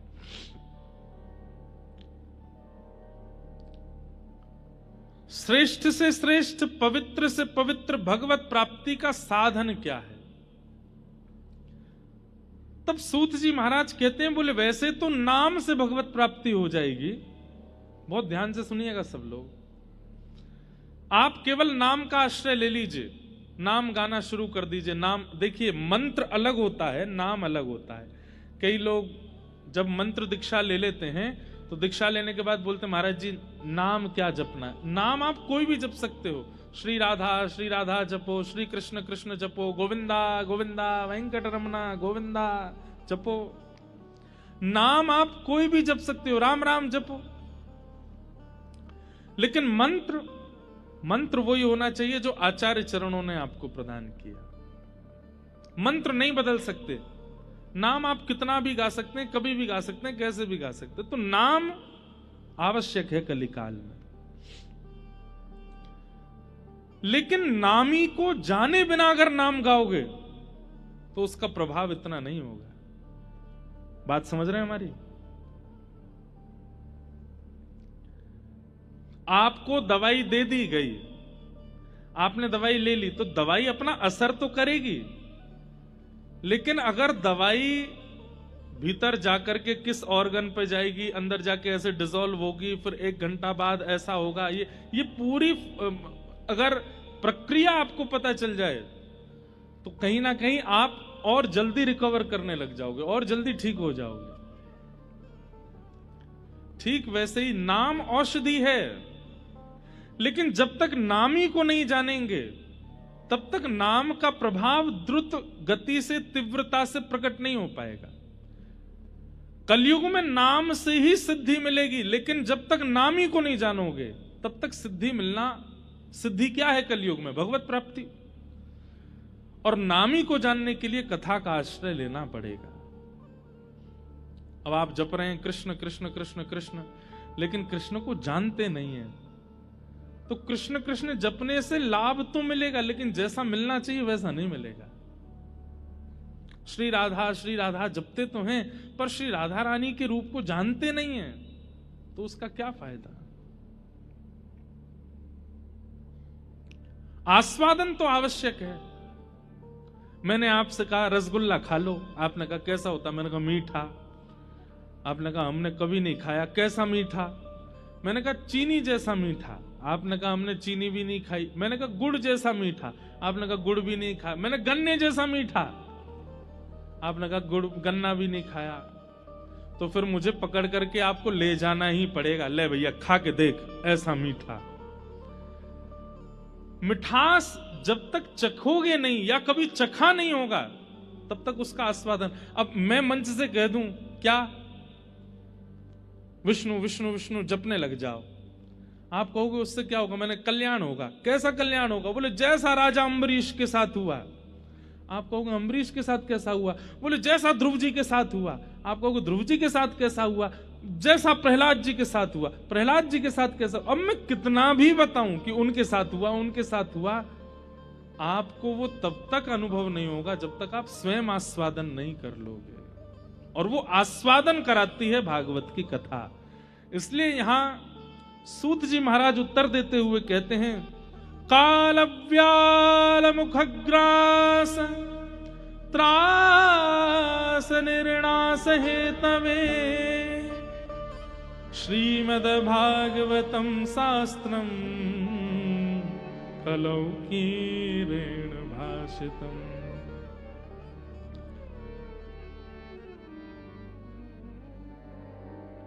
काल रूपी व्याल के मुख में, व्याल कहते हैं सर्प को, हम आप सब लोग बैठे हैं। जब हंस अकेला उड़ जाएगा, खाली पिंजरा पड़ा रह जाएगा। हम सबकी स्थिति कैसी है? हम सबके अंदर एक हंस बैठा है जिसका नाम है आत्मा। और ये शरीर क्या है? ये पिंजरा है। इस पिंजरे की शोभा तब तक है जब तक वो हंस अंदर बैठा है। पिंजरा तब तक अच्छा लगता है जब तक पंछी है। किसी दिन अगर पिंजरे का जरा सा भी गेट खुला रह गया, पंछी उड़ जाएगा, फिर पिंजरे की कोई वैल्यू नहीं। हम आप सब लोगों का जीवन ऐसा ही है। हमारी वैल्यू केवल तब तक है जब तक प्राण है, लेकिन ये प्राण कब चले जाएं कुछ नहीं पता। भगवान नहीं करे, हम आज की कथा सुना रहे हैं, पर कल की कथा सुना पाएंगे इसकी कोई हमारे पास में कोई गारंटी नहीं है। आप सुन पाओगे इसकी आपके पास कोई गारंटी नहीं है। प्राण कभी भी जा सकते हैं। काल व्याल मुखग्रास त्रास निर्णास हेतवे। ये काल रूपी सर्प के मुख में बैठे हम। कब तक जीवित हैं? जब तक काल का मुख खुला है। सर्प का मुंह खुला है तब तक चूहा जिंदा है। सर्प जैसे ही मुख बंद करेगा मृत्यु निश्चित है। इसलिए क्या करे? बोले जब तक काल का मुख खुला है, प्रयास करे कि उतनी देर में कथा का आस्वादन कर ले। क्योंकि काल ने अगर मुख बंद कर लिया और आपने कथा का आस्वादन नहीं किया,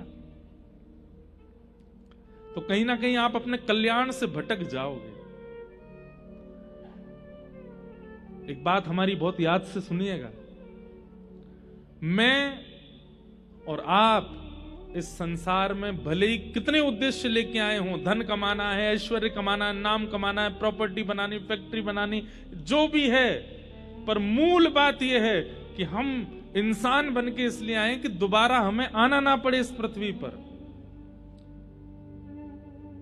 अगर आप किसी अन्य जीव को देखते हो ना, आप छिपकली देखते हो, आप कॉकरोच देखते हो, आप गधा देखते हो, आप किसी अन्य जीव को देखते हो, आप ये बात जान सकते हो इसका पुनर्जन्म होगा। लेकिन मानव देह मिला है तो इसका मतलब क्या है? इसको अपॉर्चुनिटी मिली है। ये चाहे तो अपने जन्म मरण के चक्कर से अभी छुटकारा पा सकता है। और उसके प्रयास में जो लग जाता है उसी व्यक्ति का जीवन सफल है।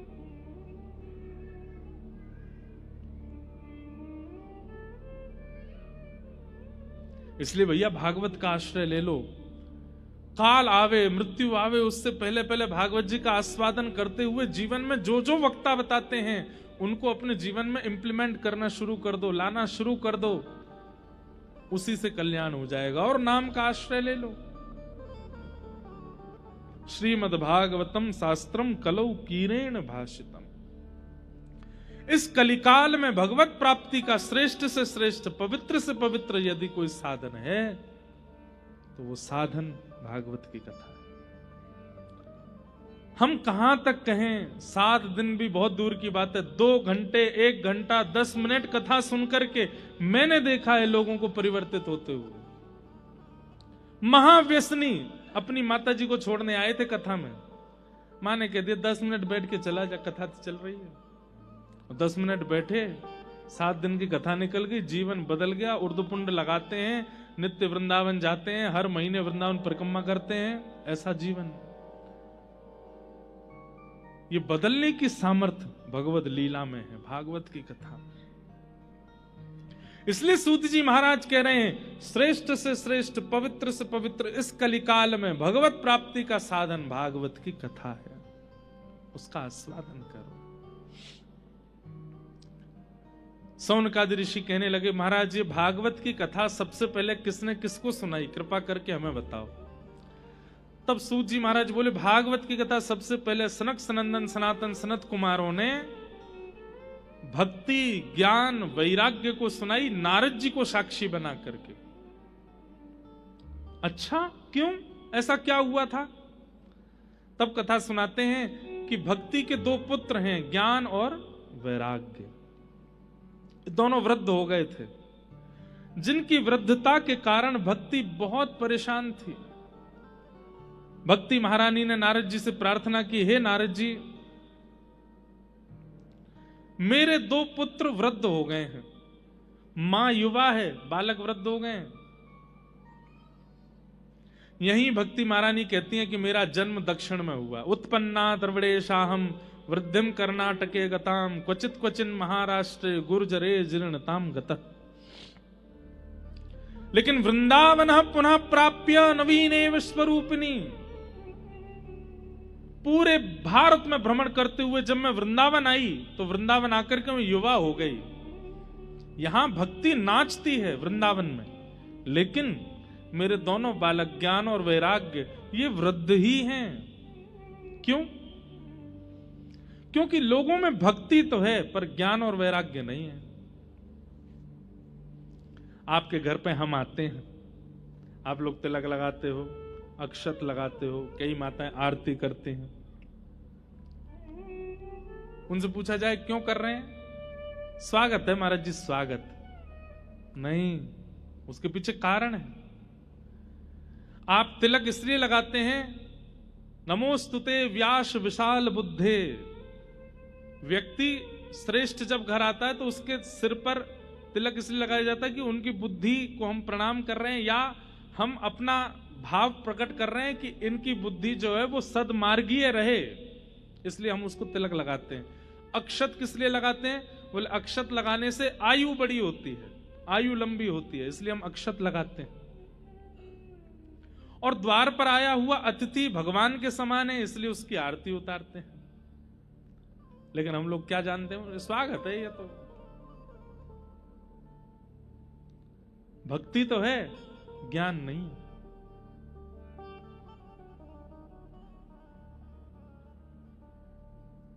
अष्ट सिद्ध नवनिध के दाता असवर दीन जानकी माता।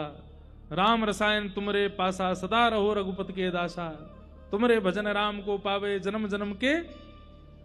सबको याद है पर अर्थ नहीं पता होगा, ज्ञान नहीं, भक्ति है। हमारे पंडित जी महाराज जब नाना सुगंध पुष्पानी यथा कालोद्भवानि च पुष्पांजलिर्मय आदत्त ग्रहण परमेश्वर, सब बोलते हैं साथ में पर उसका अर्थ नहीं पता। मंदिर जाएंगे, पापो हम पाप कर्मा हम पापात्मा पाप संभव त्राहि माम पुंडरीकाक्ष सर्व पाप हरो हरि, लेकिन अर्थ नहीं जानते। बच्चों से, छोटे छोटे, बुरा नहीं मानना अगर कोई ऐसे बैठे हो तो। हम घर जाते हैं लोगों के यहाँ, अब तो नहीं जाना, अब जाना बंद कर दिया, पहले जाते थे तो छोटे छोटे बच्चे, महाराज जी को गायत्री मंत्र सुनाओ। गायत्री बोलने का, इस प्रकार सुनाने का, बच्चों को रटाने का अधिकार नहीं है।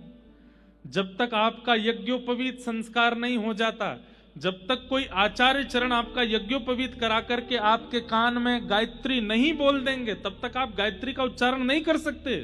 नहीं तो गायत्री का प्रभाव उल्टा पड़ेगा। नहीं जानते, हम मंच पे, माइक पे नहीं बोल सकते।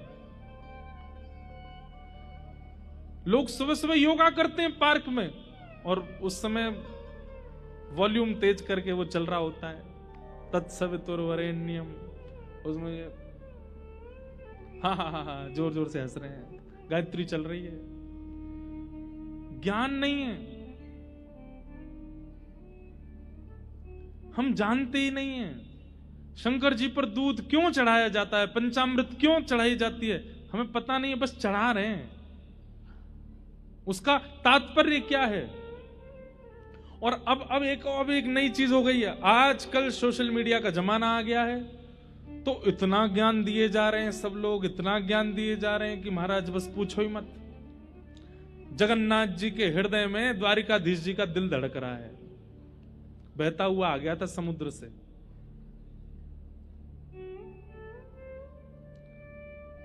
अब क्या हो रहा है? ज्ञान भी, अनुचित ज्ञान प्राप्त हो रहा है, वो और ज्यादा घातक है, और यही घोर कलयुग की तरफ हमको ले जाएगा, जब ज्ञान गलत रूप में प्राप्त होने लग जाएगा। सोशल मीडिया पर आप देखेंगे बड़े बड़े मोटिवेशनल स्पीकर्स, उनके करोड़ों में फैन फॉलोइंग है। हमारे शंकराचार्य भगवान के हजार लाख, जो मूल ज्ञान दे रहे हैं उनको कोई फॉलो नहीं कर रहा है। जो आचार्य चरण हैं उनकी है।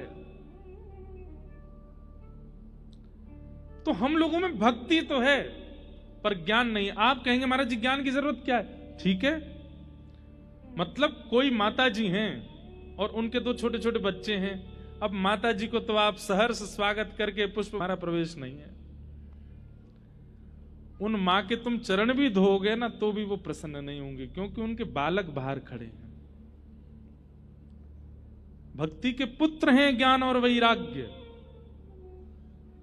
ये नहीं कहते हैं कि ज्ञान की अतिशयुक्ति हो, वैराग्य की अतिशयुक्ति हो, पर इतना तो हो कि सब पता हो कि हम जो क्रिया करते हैं उसका भाव क्या है।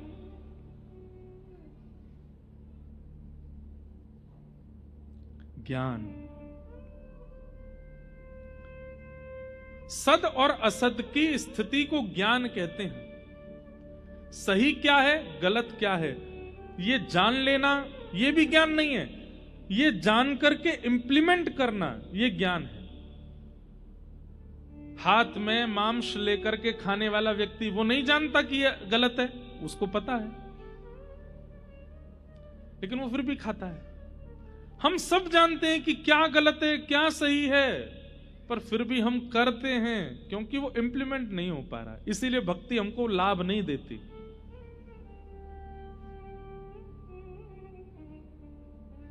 रामानुजाचार्य जी महाराज आचार्य चरण एक बार अष्टाक्षर मंत्र बोलते हैं और शंख चक्र गदा पद्मधारी ठाकुर जी प्रत्यक्ष प्रकट हो जाते हैं। यहां जीवन निकल गया अष्टाक्षर बोलते बोलते, आज तक ठाकुर जी का अनुभव नहीं हुआ। क्यों? क्योंकि ज्ञान और वैराग्य नहीं है। श्रीमद वल्लभाचार्य जी के पुत्र गोसाई श्री विठलनाथ जी महाराज जैसे श्रीनाथ जी के सन्मुख जाते हैं, श्रीनाथ जी उनकी गोद में बैठ जाते हैं। हम पूरे दिन सेवा करते रहे तो ठाकुर जी ब्लिंक भी नहीं करते कभी। क्यों? ज्ञान और वैराग्य नहीं है, भक्ति तो है। इसलिए हमारी प्रार्थना है भक्ति के साथ उनके पुत्रों को भी जीवन में स्थान प्रदान कीजिए। स्वस्तिक सबको आता है बनाना, लेकिन उसका अर्थ कोई नहीं जानता। स्वस्तिक का कारण क्या है? स्वस्ति यानी कल्याण, क माने करने वाला। उसकी चारों दिशाएं और चारों भाग पर जो उसके स्वरूप बनते हैं, मुख बनते हैं, वो समान होने चाहिए। छोटा बड़ा नहीं बना सकते आप, वो समान हो। और चारों भावों में बिंदी लगा करके उसको बनाते हैं और फिर उनके छोड़ को आदि आदि छोड़ देते हैं। मतलब हमारा सर्वांगीण रूप से जो कल्याण करे उसको स्वस्तिक कहते हैं।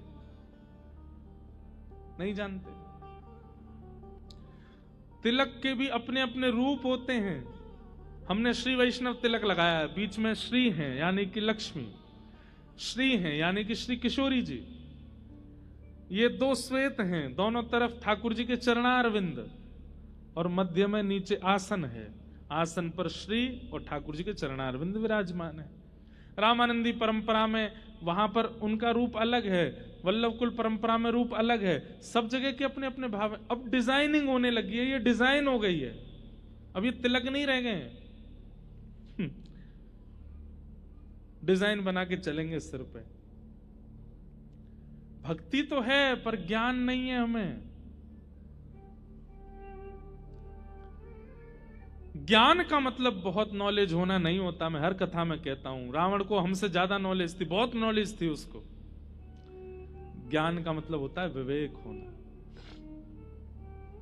एक लीला सुनाए। हमारे श्री वैष्णव परंपरा में दक्षिण भारत में एक आचार्य चरण हुए श्री यामुनाचार्य जी महाराज। अभी रामानुजाचार्य जी का चरित्र भी था भक्तमाल जी में, तो अभी वही सुगंधी चल रही है ना बार बार, इसलिए बार बार वो स्मरण में आ रहे हैं। तो श्री यामुनाचार्य जी अपनी युवावस्था में एक राजा ने उनको शास्त्रार्थ के लिए बुलाया। बहुत ध्यान से सुनिएगा, ज्ञान कहते किसको है ये सुनिएगा। तो एक पंडित जी थे दक्षिण भारत में, उनका नाम था कोलाहल। क्या नाम था? तो कोलाहल पंडित जी क्या करते थे, इतने ज्ञानी थे, इतने ज्ञानी थे, वो सबको हराते घूमते थे। उनके सामने कोई मिल जाता, ए इधर आओ मुझसे शास्त्रार्थ करो। और सामने वाला जब हार जाता था तो उससे कहते, अब एक पत्र पे लिखो मैं कोलाहल पंडित जी से हार गया, आज के बाद ये मुझे जब भी मिलेंगे मैं इनको दंडवत प्रणाम करूंगा, कुछ दक्षिणा दूंगा। सब ब्राह्मणों से यही करवाते। तो एक राजा थे दक्षिण भारत में, चोल देश के राजा थे संभवतः, उनका नाम था पांडे। उनको इसमें बड़ा आनंद आता था कि एक हारे और एक जीते। वो ऐसी सभाएं करते रहते थे शास्त्रार्थ की। तो उन्होंने कोलाहल पंडित जी को परमानेंट रख लिया अपने राज्य में। बोले मैं ढूंढ ढूंढ करके विद्वानों को लाऊंगा, आप सबको हराते जाओ और मेरे देश का नाम रोशन करते जाओ। कोलाहल पंडित जी सबको हराते थे। तभी किसी ने नाम प्रस्ताव किया, बोले कि यामुनाचार्य जी हैं, उनको बुलाओ। तो यामुनाचार्य जी के लिए पालकी भेजी गई। पालकी में बैठ करके यामुनाचार्य जी आए। सामने कोलाहल पंडित जी बैठे, इधर यामुनाचार्य जी बैठे। तो बहुत ज्यादा गुण होना भी अच्छा नहीं होता। एक बात हमारी लिख लीजिएगा, कहीं अगर जगह मिले तो आपको लिखने की, थोड़ा सा अपूर्ण रहना चाहिए। बहुत योग्य और बहुत पूर्णता नहीं होनी चाहिए जीवन में। घड़े में थोड़ा पानी कम होगा, बोतल में थोड़ा पानी कम होगा तो खोलने पर छलकेगा नहीं। ऐसे कई लोगों को लगता है कि हम सर्वांगीण रूप से ऑलराउंडर बन जाएं, ये भी कर लें, वो भी कर लें, ये भी आ जाए, वो भी आ जाए, ये भी आ जाए और परिपूर्ण आ जाए। नहीं, थोड़ा अपूर्ण रहने दीजिए अपने आप को। थोड़ा ज्ञान में भी अपूर्ण रहो, थोड़ा भक्ति में भी अपूर्ण रहो, थोड़ा वैराग्य में भी अपूर्ण रहो, थोड़ा खाने पीने में भी पेट को अपूर्ण रखो। अपूर्णता आवश्यक है, क्योंकि जो पूर्ण होता है ना उसका छलकने लग जाता है। तो कोलाहल पंडित जी पूर्ण थे, यामुनाचार्य जी शांत बैठे थे। तो कोलाहल पंडित जी, देखना तुम जो कहोगे उसी पर मैं तुमको हरा दूंगा और ये करूंगा वो करूंगा। राजा ने कहा आज किस विषय पर शास्त्रार्थ होगा? तो कोलाहल पंडित जी बोले, ये यामुनाचार्य जी का शांत सा मुखड़ा देख करके मुझे लगता है बड़े बड़े विषय पर तो ये हार जाएंगे मुझसे, इनकी आवाज ही नहीं निकल रही है। तो एक बड़ा सामान्य सा विषय रखते हैं, बोले क्या, ये जो कुछ भी कहेंगे मैं उसका खंडन करूंगा। मतलब आपने कहा ऊपर पर्दे का रंग है सफेद, तो अब मेरा काम है कि मैं कैसे भी खंडन करूंगा, नहीं ये सफेद नहीं है, और मुझे ये सिद्ध करना पड़ेगा कि ये सफेद नहीं है। इसको कहते हैं खंडन शास्त्र। तो कोलाहल पंडित जी बोले, इनके शांत मुद्रा देख करके लगता है बहुत बड़ा शास्त्रार्थ ये कर नहीं पाएंगे मुझसे, तो ये जो कुछ भी कहेंगे उसका मैं खंडन करूंगा।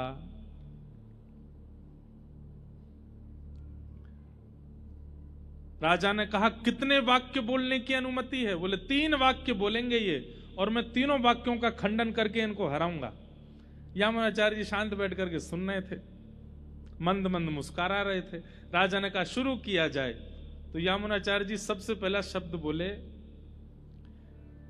ये कोलाहल पंडित जी जो हैं, इनकी माता जी जो हैं वो काकबंध्या हैं। काकबंध्या बोलते हैं जिनके एक ही संतान होती है, जिनके 2 संतान नहीं होती, दूसरी नहीं हुई, तीसरी नहीं हुई, एक ही है, उनको काकबंध्या।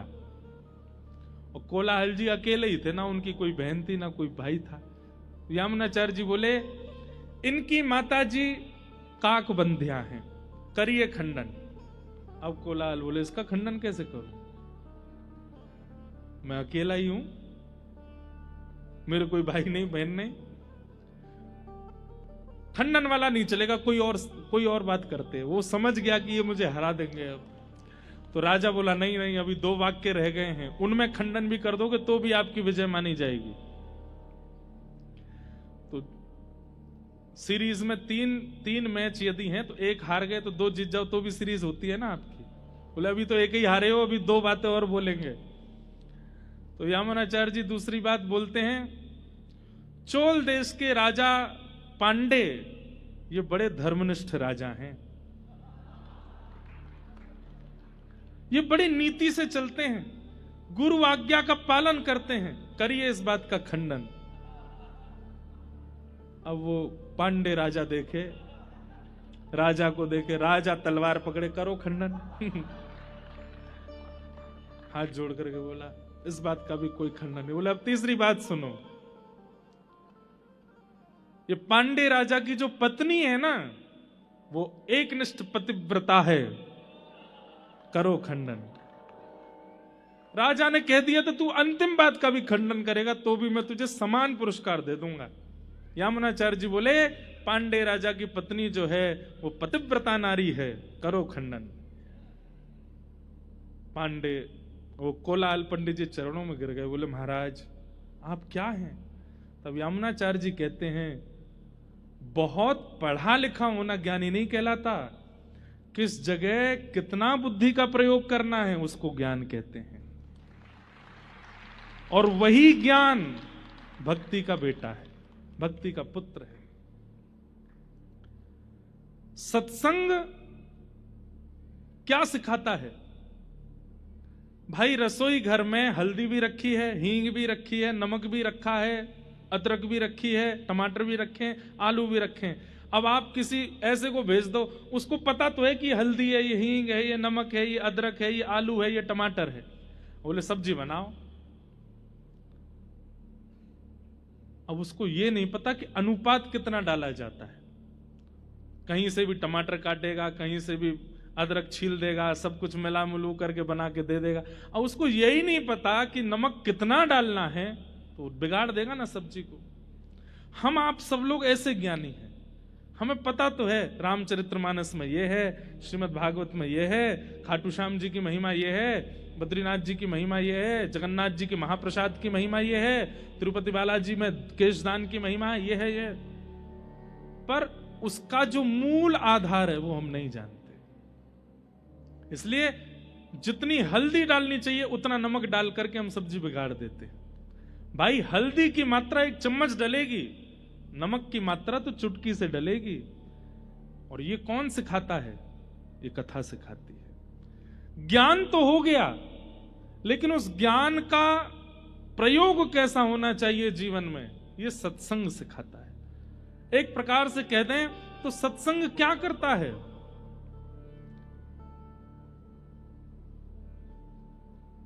इक्वेशन है बहुत सारी, प्लस भी हो गया, माइनस भी होगा, डिवाइडेशन भी हो गया, मल्टीप्लिकेशन भी हो गया। अब उस पूरी इक्वेशन का जो मूल रूप निकल करके आएगा, आपका तो दिमाग घूम गया, अब क्या करना चाहिए? तो श्रीमद् भागवत जी क्या कैलकुलेटर है, लो यहां पे ये माइनस करो, ये प्लस करो, ये डिवाइड करो, ये करो, इज इक्वल टू ये। ऐसे ही आपके पास में जितना कुछ भी है उस सबको एक फॉर्म में ला करके व्यवस्थित करना, ये भागवत जी करते हैं। नहीं तो किसी में ज्ञान ज्यादा है, किसी में वैराग्य ज्यादा है, किसी में गुण की अधिकता ज्यादा है, किसी में रूप गर्विष्ठता है, किसी में अभिमान है, लेकिन सबको मिनिमाइज करके बिल्कुल एक सिमेट्री में करने का काम सत्संग करता है। इसलिए सत्संग बहुत आवश्यक है। ज्ञान कितना होना चाहिए? जितना सत्संग में प्राप्त हो, जितना आचार्य चरण बता देते हो, उतना ज्ञान लीजिए जिससे सब व्यवस्थित हो जाए। और वो ज्ञान भी अगर जीवन में नहीं है तो भक्ति होते हुए भी आप प्रसन्न नहीं रह पाओगे। इसलिए भक्ति के प्रथम पुत्र का नाम क्या है? ज्ञान। और ज्ञान किसको कहते हैं? बहुत नॉलेज होना ज्ञान नहीं होता, सही और गलत की पहचान होना यह ज्ञान होता है। वैराग्य, सब कुछ छोड़ देना वैराग्य नहीं होता, सबके बीच में रहते हुए भी अपने मन को मचलने ना देना, इसको वैराग्य कहते हैं। सब कुछ है आपके पास, आपके पास में खाने के लिए बहु व्यंजन है, पहनने के लिए बहुत सामग्री है, भोग भोगने के लिए दुनिया भर की सामग्रियां हैं। आप पे इतना धन है, आप चाहें तो रात का डिनर दुबई करके आओ, सवेरे का ब्रेकफास्ट सिंगापुर में करो, मध्याह्न भोजन स्विट्जरलैंड में जाकर के करो, लेकिन इतनी योग्यताएं मिलने के बाद भी उसका उपभोग ना करके बहुत व्यवस्थित जीवन जीना, ये वैराग्य है। वैराग्य का मतलब सब छोड़ देना नहीं होता, सबके बीच में रहते हुए भी मन को मचलने ना देना, ये वैराग्य है। और ये दोनों ही भक्ति के पुत्र हैं। हमारी बात मान लीजिए, आप जितनी भक्ति करते हैं उतनी भक्ति ही आनंद देने लग जाएगी, अगर सही अनुपात में ज्ञान और वैराग्य आपके जीवन में आ गए तो। अतिशय ज्ञान, अतिशय वैराग्य भी भक्ति को प्रसन्न नहीं करते। बालक मां को ज्यादा प्यारा तो हमेशा ही रहता है, पर अधिक प्यारा तब होता है जब वो मां के अंडर में ही रहे। जैसे कई माताओं की शिकायत, अब तो बेटा तू हमारे हाथ से निकल गया, तब तक ये अच्छा था जब तक हम कपड़े पहनाते थे, हम खिलाते थे, हम ही तैयार करते थे। और बच्चे तभी तक ही अच्छे रहते हैं जब तक वो मां के अंडर में रहें, मां ही खिलावे, मां ही पहनावे, मां ही सुलावे, मां ही उठावे, बालक बिगड़ता ही नहीं। जिस दिन बालक अपने शर्ट का बटन खुद लगाने लग जाता है, खुद खाने लग जाता है, अच्छी बात है, वो तो योग्य बन ही जाता है, पर कहीं ना कहीं जब अपने जीवन के निर्णय भी खुद लेने लग जाता है, वहीं से थोड़ा बिगड़ना शुरू हो जाता है। तो ज्ञान और वैराग्य कितने होने चाहिए कि भक्ति के अंडर में ही रहें, भक्ति से अधिक ना हो, पर हो तो हमारे अंदर, हमारे पास तो उतने भी नहीं है। भक्ति प्रसन्न तभी होती है जब ज्ञान वैराग्य हो। नारद जी महाराज से कहा कि महाराज मेरे पुत्रों को युवा कीजिए। नारद जी महाराज भ्रमण करते हुए बद्रिकाश्रम गए और बद्रीनाथ में जाकर के सनक सनंदन सनातन सनत कुमारों से कहा कि भक्ति के पुत्र ज्ञान और वैराग्य की योग्यता के लिए कोई साधन बताइए, ये दोनों कैसे प्रबल होंगे। तब आपने 5 प्रकार के यज्ञ बताए और उसमें पंचम यज्ञ क्या बताया? ज्ञान यज्ञ। और ज्ञान यज्ञों में भी सर्वश्रेष्ठ ज्ञान यज्ञ कौन सा है? कि सत्कर्म सूचको नूनम ज्ञान यज्ञ स्मृतो बुधैः श्रीमद्भागवतालाप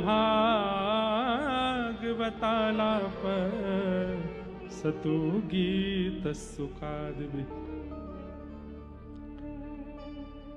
सुखदेव जी के द्वारा परीक्षित को जो ज्ञान दिया गया है भागवत का, वह ज्ञान यज्ञ सर्वश्रेष्ठ यज्ञ है। अगर उस ज्ञान यज्ञ का कोई आस्वादन कर ले तो उसके चित्त की भक्ति प्रसन्न, ज्ञान और वैराग्य युवा हो जाएंगे। भागवत का आश्रय ले। तब नारद जी महाराज ने आपसे आज्ञा लेकर के आनंद वन में भागवत की कथा कराई। और भागवत के वक्ता भी कौन बने? सनत कुमार। सनक सनातन सनत कुमार कथा सुनाने लगे। बड़े बड़े देवता ऋषिगण सब आके कथा में बैठे। जैसे ही भक्ति अपने दोनों वृद्ध बालकों को लेकर के कथा में प्रवेश करती है, भक्ति सुतौ तौ तरणौ गृहीत्वा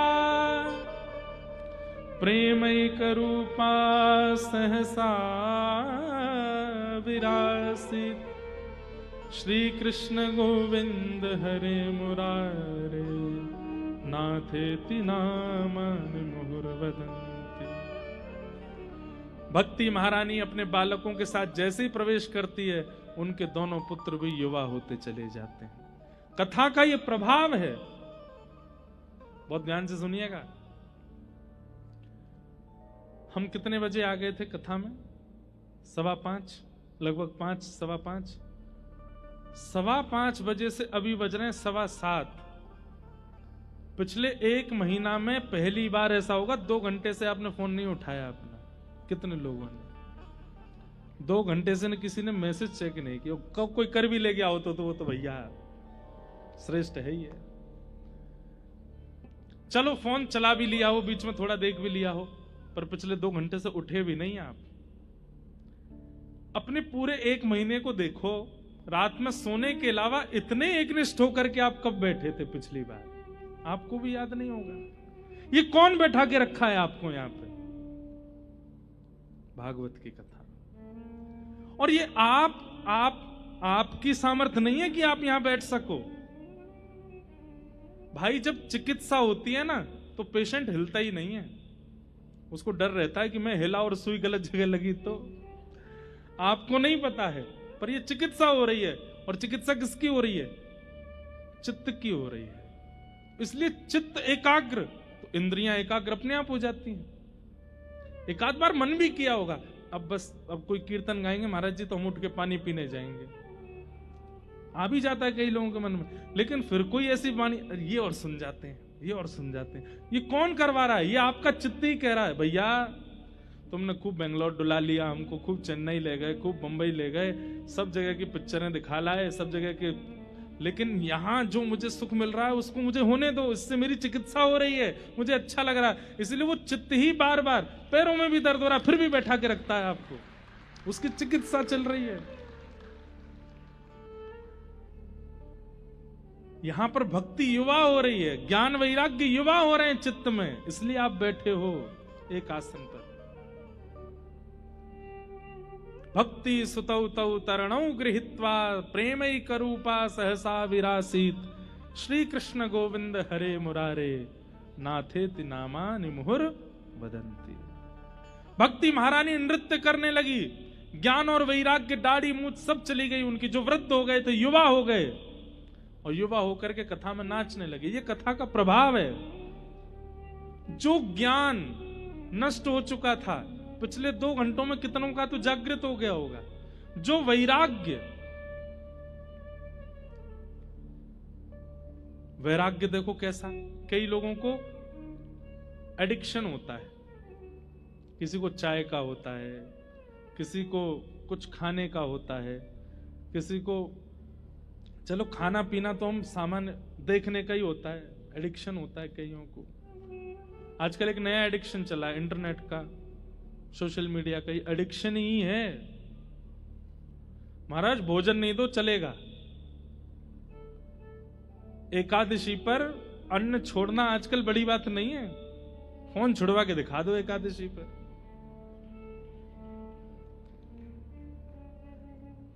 गुरुजी द्वादशी कब लग रही है, जल्दी बताओ, अंगूठों में दर्द हो रहा है, दर्श बिन दूखन लागे नैन, आंखों में दर्द हो रहा है, स्क्रीन नहीं देखी है। फोन कह रहा है कि हैव यू लॉस्ट, तुम्हारी स्क्रीन टाइमिंग आज बिल्कुल नहीं हुई है। कितने आदी हो चुके हैं हम लोग। पर यहां बैठ करके आप देख रहे हैं जो आप बाहर होते हैं, जो आप व्यवहार में होते हैं, वैसे आप अभी नहीं हो पिछले 2 घंटे से। ये कथा का प्रभाव है। भगवान अर्जुन गीता में भगवान अर्जुन से कहते हैं दुनिया में 2 कठिन सबसे काम है। सबसे पहला, बिना किसी की सहायता के स्वाध्याय करना, बिना किसी ट्यूशन के, ट्यूटर के, बहन के, भैया के पढ़ाए बिना खुद ही पढ़ना, खुद ही उसका अवलोकन करना, बहुत कठिन है। और दूसरा, बहुत देर तक शांत रह के किसी और को सुनना। ये 2 सबसे कठिन काम है। और ये दोनों मेरी कृपा के बिना नहीं हो सकते। आप लोग सुन रहे हैं, ये उन्हीं की कृपा है। यहां भक्ति ज्ञान वैराग्य की चिकित्सा हो रही है, इसलिए आप सुन रहे हैं, इसलिए आप बैठे हैं।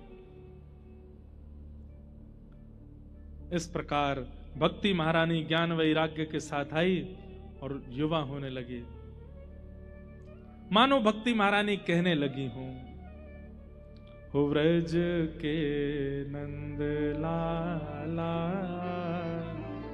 राधा जी के सांवरिया, सब दुख दूर हुए जब तेरा नाम लिया।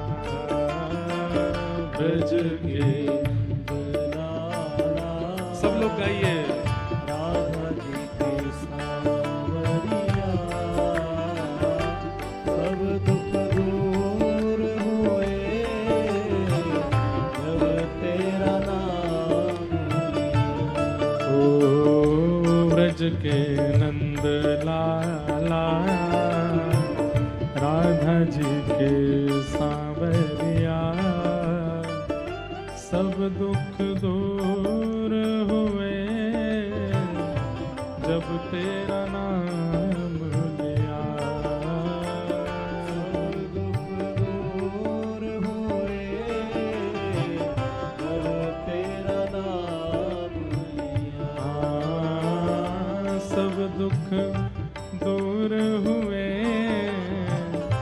जब तेरा नाम लिया। सब दुख दूर हुए करताल बजा के गाओ, तेरा श्री राधा रमण लाल की।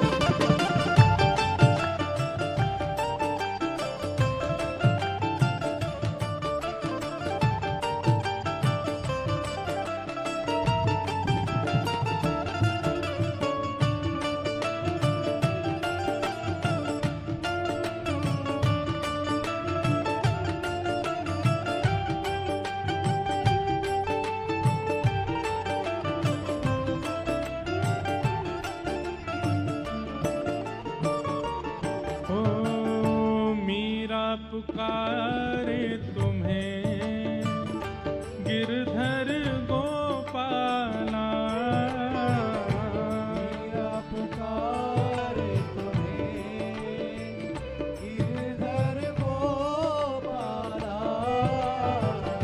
मीरा पुकारे तुम्हें गिरधर गोपाला, मीरा पुकारे तुम्हें गिरधर गोपाला।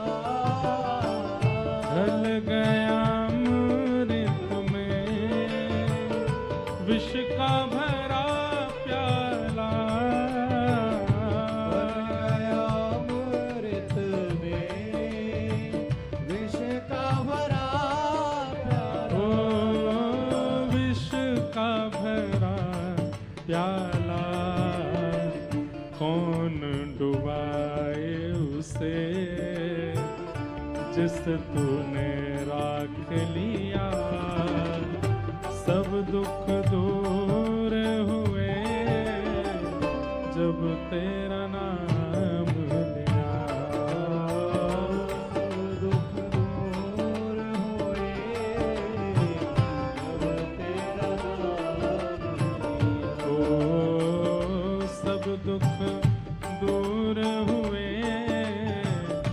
जब तेरा नाम लिया,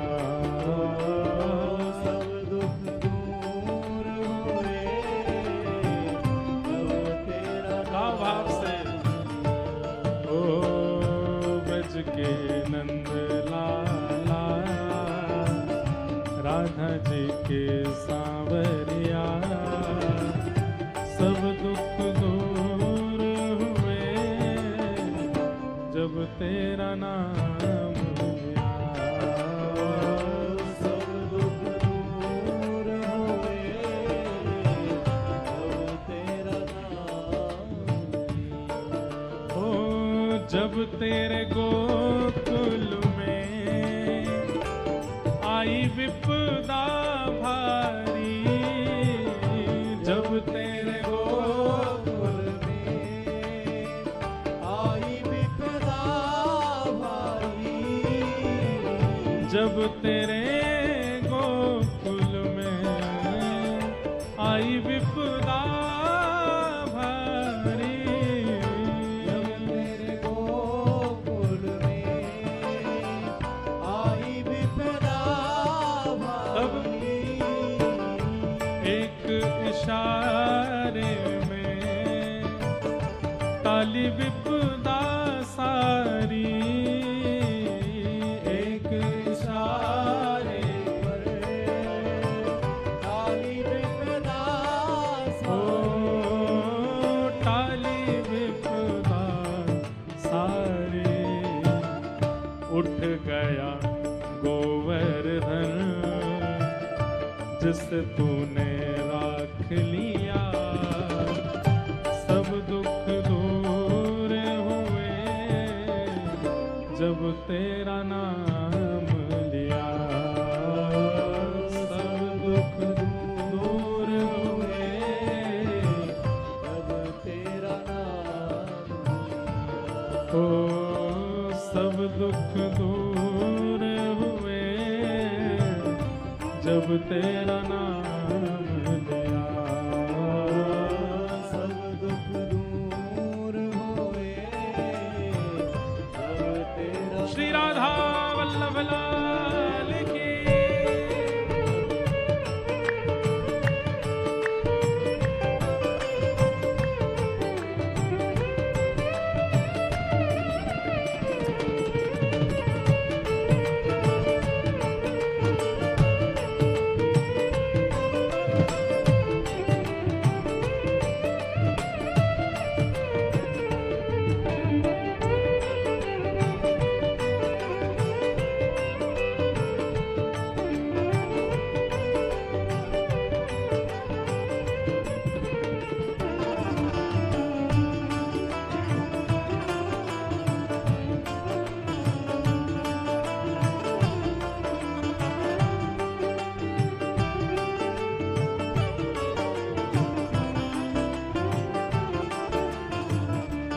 अंतिम बात,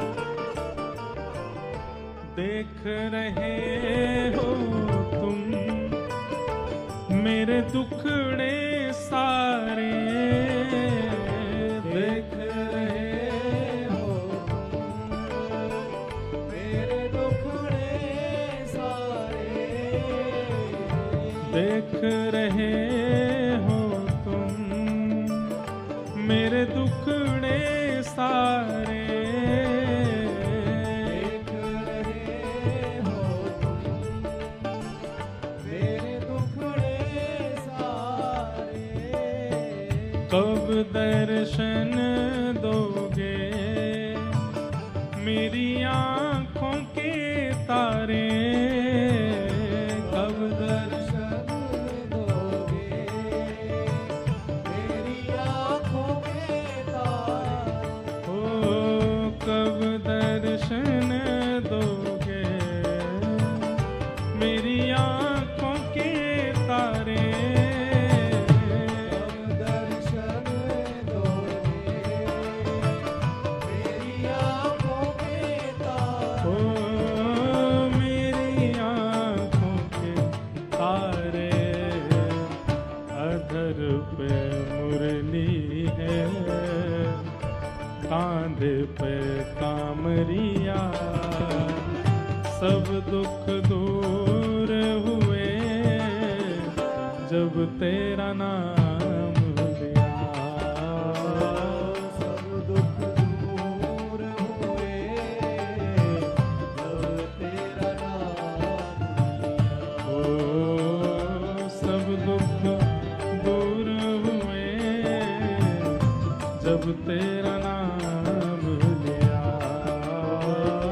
सब दुख दूर हुए जब तेरा नाम लिया। ओ ब्रज के नंद लाला राधा जी के सांवरिया सब दुख दूर हुए जब तेरा नाम लिया।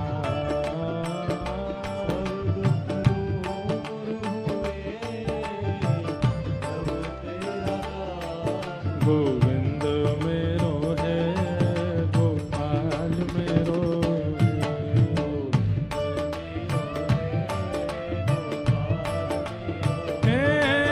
गोविंद मेरो है गोपाल मेरो है। आइए ओ राधा रमण बिहारी नंदलाल मेरो है। राधा रमण बिहारी श्री राधा रमण बिहारी नंदलाल मेरो है। राधा पूजा उठा के गाओ। हे गोविंद मेरो है गोपाल मेरो है। गोविंद मेरो है गोपाल मेरो है। हाँ गोविंद मेरो है गोपाल मेरो है। गोविंद मेरो है गोपाल मेरो है। राधा वल्लभ बिहारी नंदलाल मेरो है।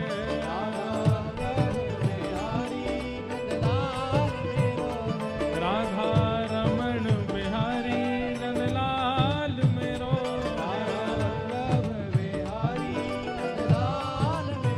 ओ राधा रसिक बिहारी गोपाल मेरो है।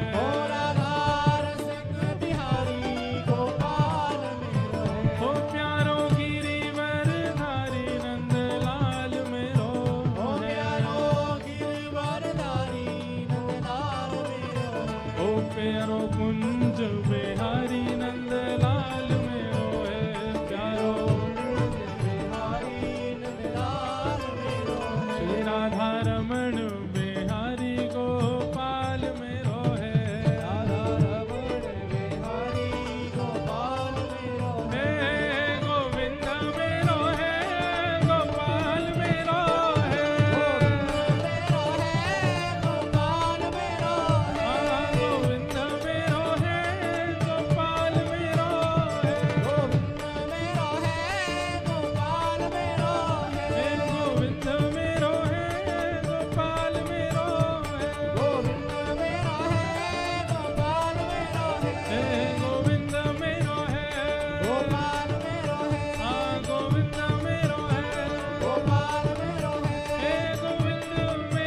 है। हाँ गोविंद मेरो है। हे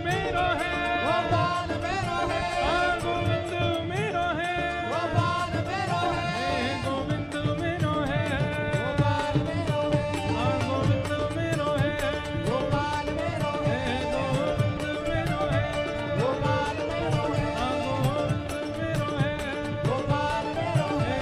गोविंद मेरो है। हे गोविंद मेरो है। हे गोविंद मेरो है।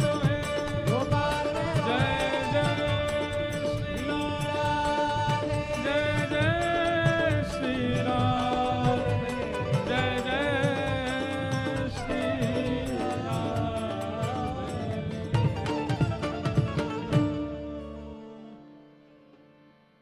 भक्ति सुतौ तौ तरणौ गृहीत्वा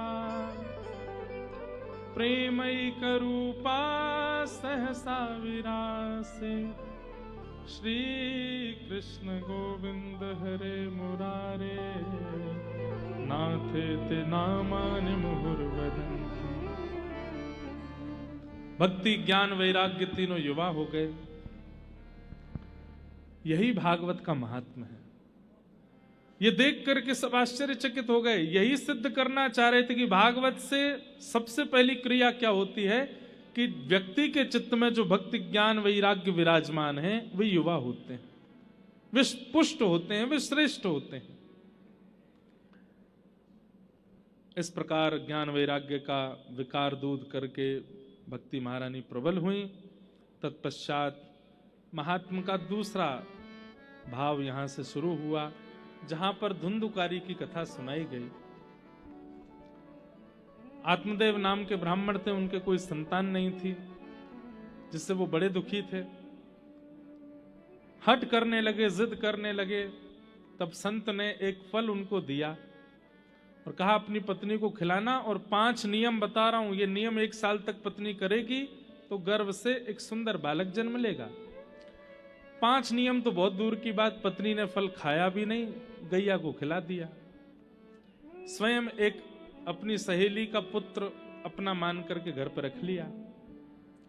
गैया के सहज ही 5 नियम पूरे हो गए थे और फल भी खाया था, तो गर्भ से एक दिव्य बालक जन्मा, जिनका नाम था गोकर्ण। धीरे धीरे दोनों बालक बड़े हुए। धुंधुकारी महादुष्ट हुआ। माता पिता से विद्रोह करने वाले बालक, ध्यान से, यहां तो कोई बैठा नहीं होगा लेकिन जो सुन रहे हो, माता पिता से विद्रोह करने वाले बालक, उनको मृत्यु के पश्चात प्रेत बनना पड़ता है, उनको प्रेत योनि में जाना पड़ता है। और जीते जी बालकों से विद्वेष करने वाले माता पिता, वैसे तो होते नहीं है पर आजकल कलयुग है, कुछ कह नहीं सकते, उनको भी कहीं ना कहीं प्रेत बनना पड़ता है। बालक, उनका धर्म है कि माता पिता की सेवा और आज्ञा का पालन करे, और माता पिता का धर्म है कि बालक को श्रेष्ठ व्यक्ति, श्रेष्ठ ज्ञानी बनावे। अगर इन दोनों कार्यों से दोनों पक्ष छूटते हैं तो दोनों को ही भोगना पड़ता है। धुंधुकारी मृत्यु के बाद प्रेत बना, क्योंकि माता पिता का इतना अनहित किया था, वैश्यागमन आदि सब किया था। प्रेत बना। प्रेत बनने के कारण उसकी सदगति नहीं हुई, गया जी में श्राद्ध करने से भी वो मुक्त नहीं हुआ। तब आपके भाई गोकर्ण जी महाराज ने सूर्य नारायण से आज्ञा ली कि आप आज्ञा करें, मेरा भाई प्रेत योनि से कैसे मुक्त होगा। तब सूर्य नारायण भगवान ने आज्ञा करते हुए कहा, भागवत जी की कथा कराओ। जो अत्यंत प्रेत योनि में पड़ा होगा, घनघोर प्रेत योनि में फंसा होगा, वो भी भागवत जी के पाठ निमित्त मात्र से, कथा निमित्त मात्र से मुक्त हो जाता है। सोचिए, जो हैं नहीं शरीर से, किसी प्रेत योनि में फंस गए हैं, उनको भागवत जी जब मुक्त कर देती तो हम तो जीवित हैं, हम तो जिंदा हैं, हमको मुक्त नहीं करेंगे? निश्चित मुक्त करेंगे। प्रेतों को मुक्त करने की सामर्थ्य जब भागवत जी में है, तो जीवित को तो परम पद ठाकुर जी प्राप्त कराने की पूर्ण सामर्थ्य भागवत जी में है। ऐसी भागवत जी का आश्रय लेना चाहिए। इस प्रकार भागवत जी का महात्म कहा गया। आज के महात्म के भाव को हम यहीं विश्राम देते हैं। समय भी बहुत हो गया, हम लेट भी आए। हमें ये चिंता ज़्यादा है कि जितना विलंब हम करेंगे आप लोगों को घर पहुंचने में उतना विलंब होगा, इसलिए हम समय से कथा को आज यहीं विश्राम देते हैं। कल प्रथम स्कंद से कथा का प्रारंभ होगा। आप सब लोग समय से ही आइए, खूब प्रेम से आकर के कथा श्रवण कीजिए। आज के प्रथम दिन के भाव को हम यहीं विराम देते हैं। और अब आगे की कोई है गतिविधि, कोई गतिविधि होगी तो आप हे भजो मुकुंद माधव मुरारी, भजो मुकुंद माधव मुरारी, हे भजो मुकुंद माधव मुरारी, भजो मुकुंद माधव मुरारी, ओ गिरधारी बनवारी, गिरधारी बनवारी, आपसे एक प्रार्थना और है, आरती करके ही जाइयो भैया। आए हो पूरी कथा सुने तो आरती करके ही जाइयो। कोई भावना हो वो सुन के जाना। हे भजो मुकुंद माधव मुरारी, हे भजो मुकुंद माधव मुरारी, हे भजो मुकुंद माधव मुरारी, हे भजो मुकुंद माधव मुरारी, हे भजो माधव केशव गिरधारी, हे भजो माधव केशव गिरधारी, हे भजो मुकुंद माधव मुरारी, जय जय श्री राधे, जय जय श्री राधे, जय जय श्री राधे। बोलो वृंदावन बिहारी लाल की, श्री राधा रमण लाल की, श्री राधा वल्लभ लाल की, गिरिराज धरण की, श्री तिरुपति बालाजी भगवान की, वेंकटेश भगवान की, सब संतन की, आज के आनंद की, पूछरी के लौटा की, खूब खूब प्यारे। क्या बात है बंसी वारे, शाबाश। बोलो वृषभानु दुलारे की।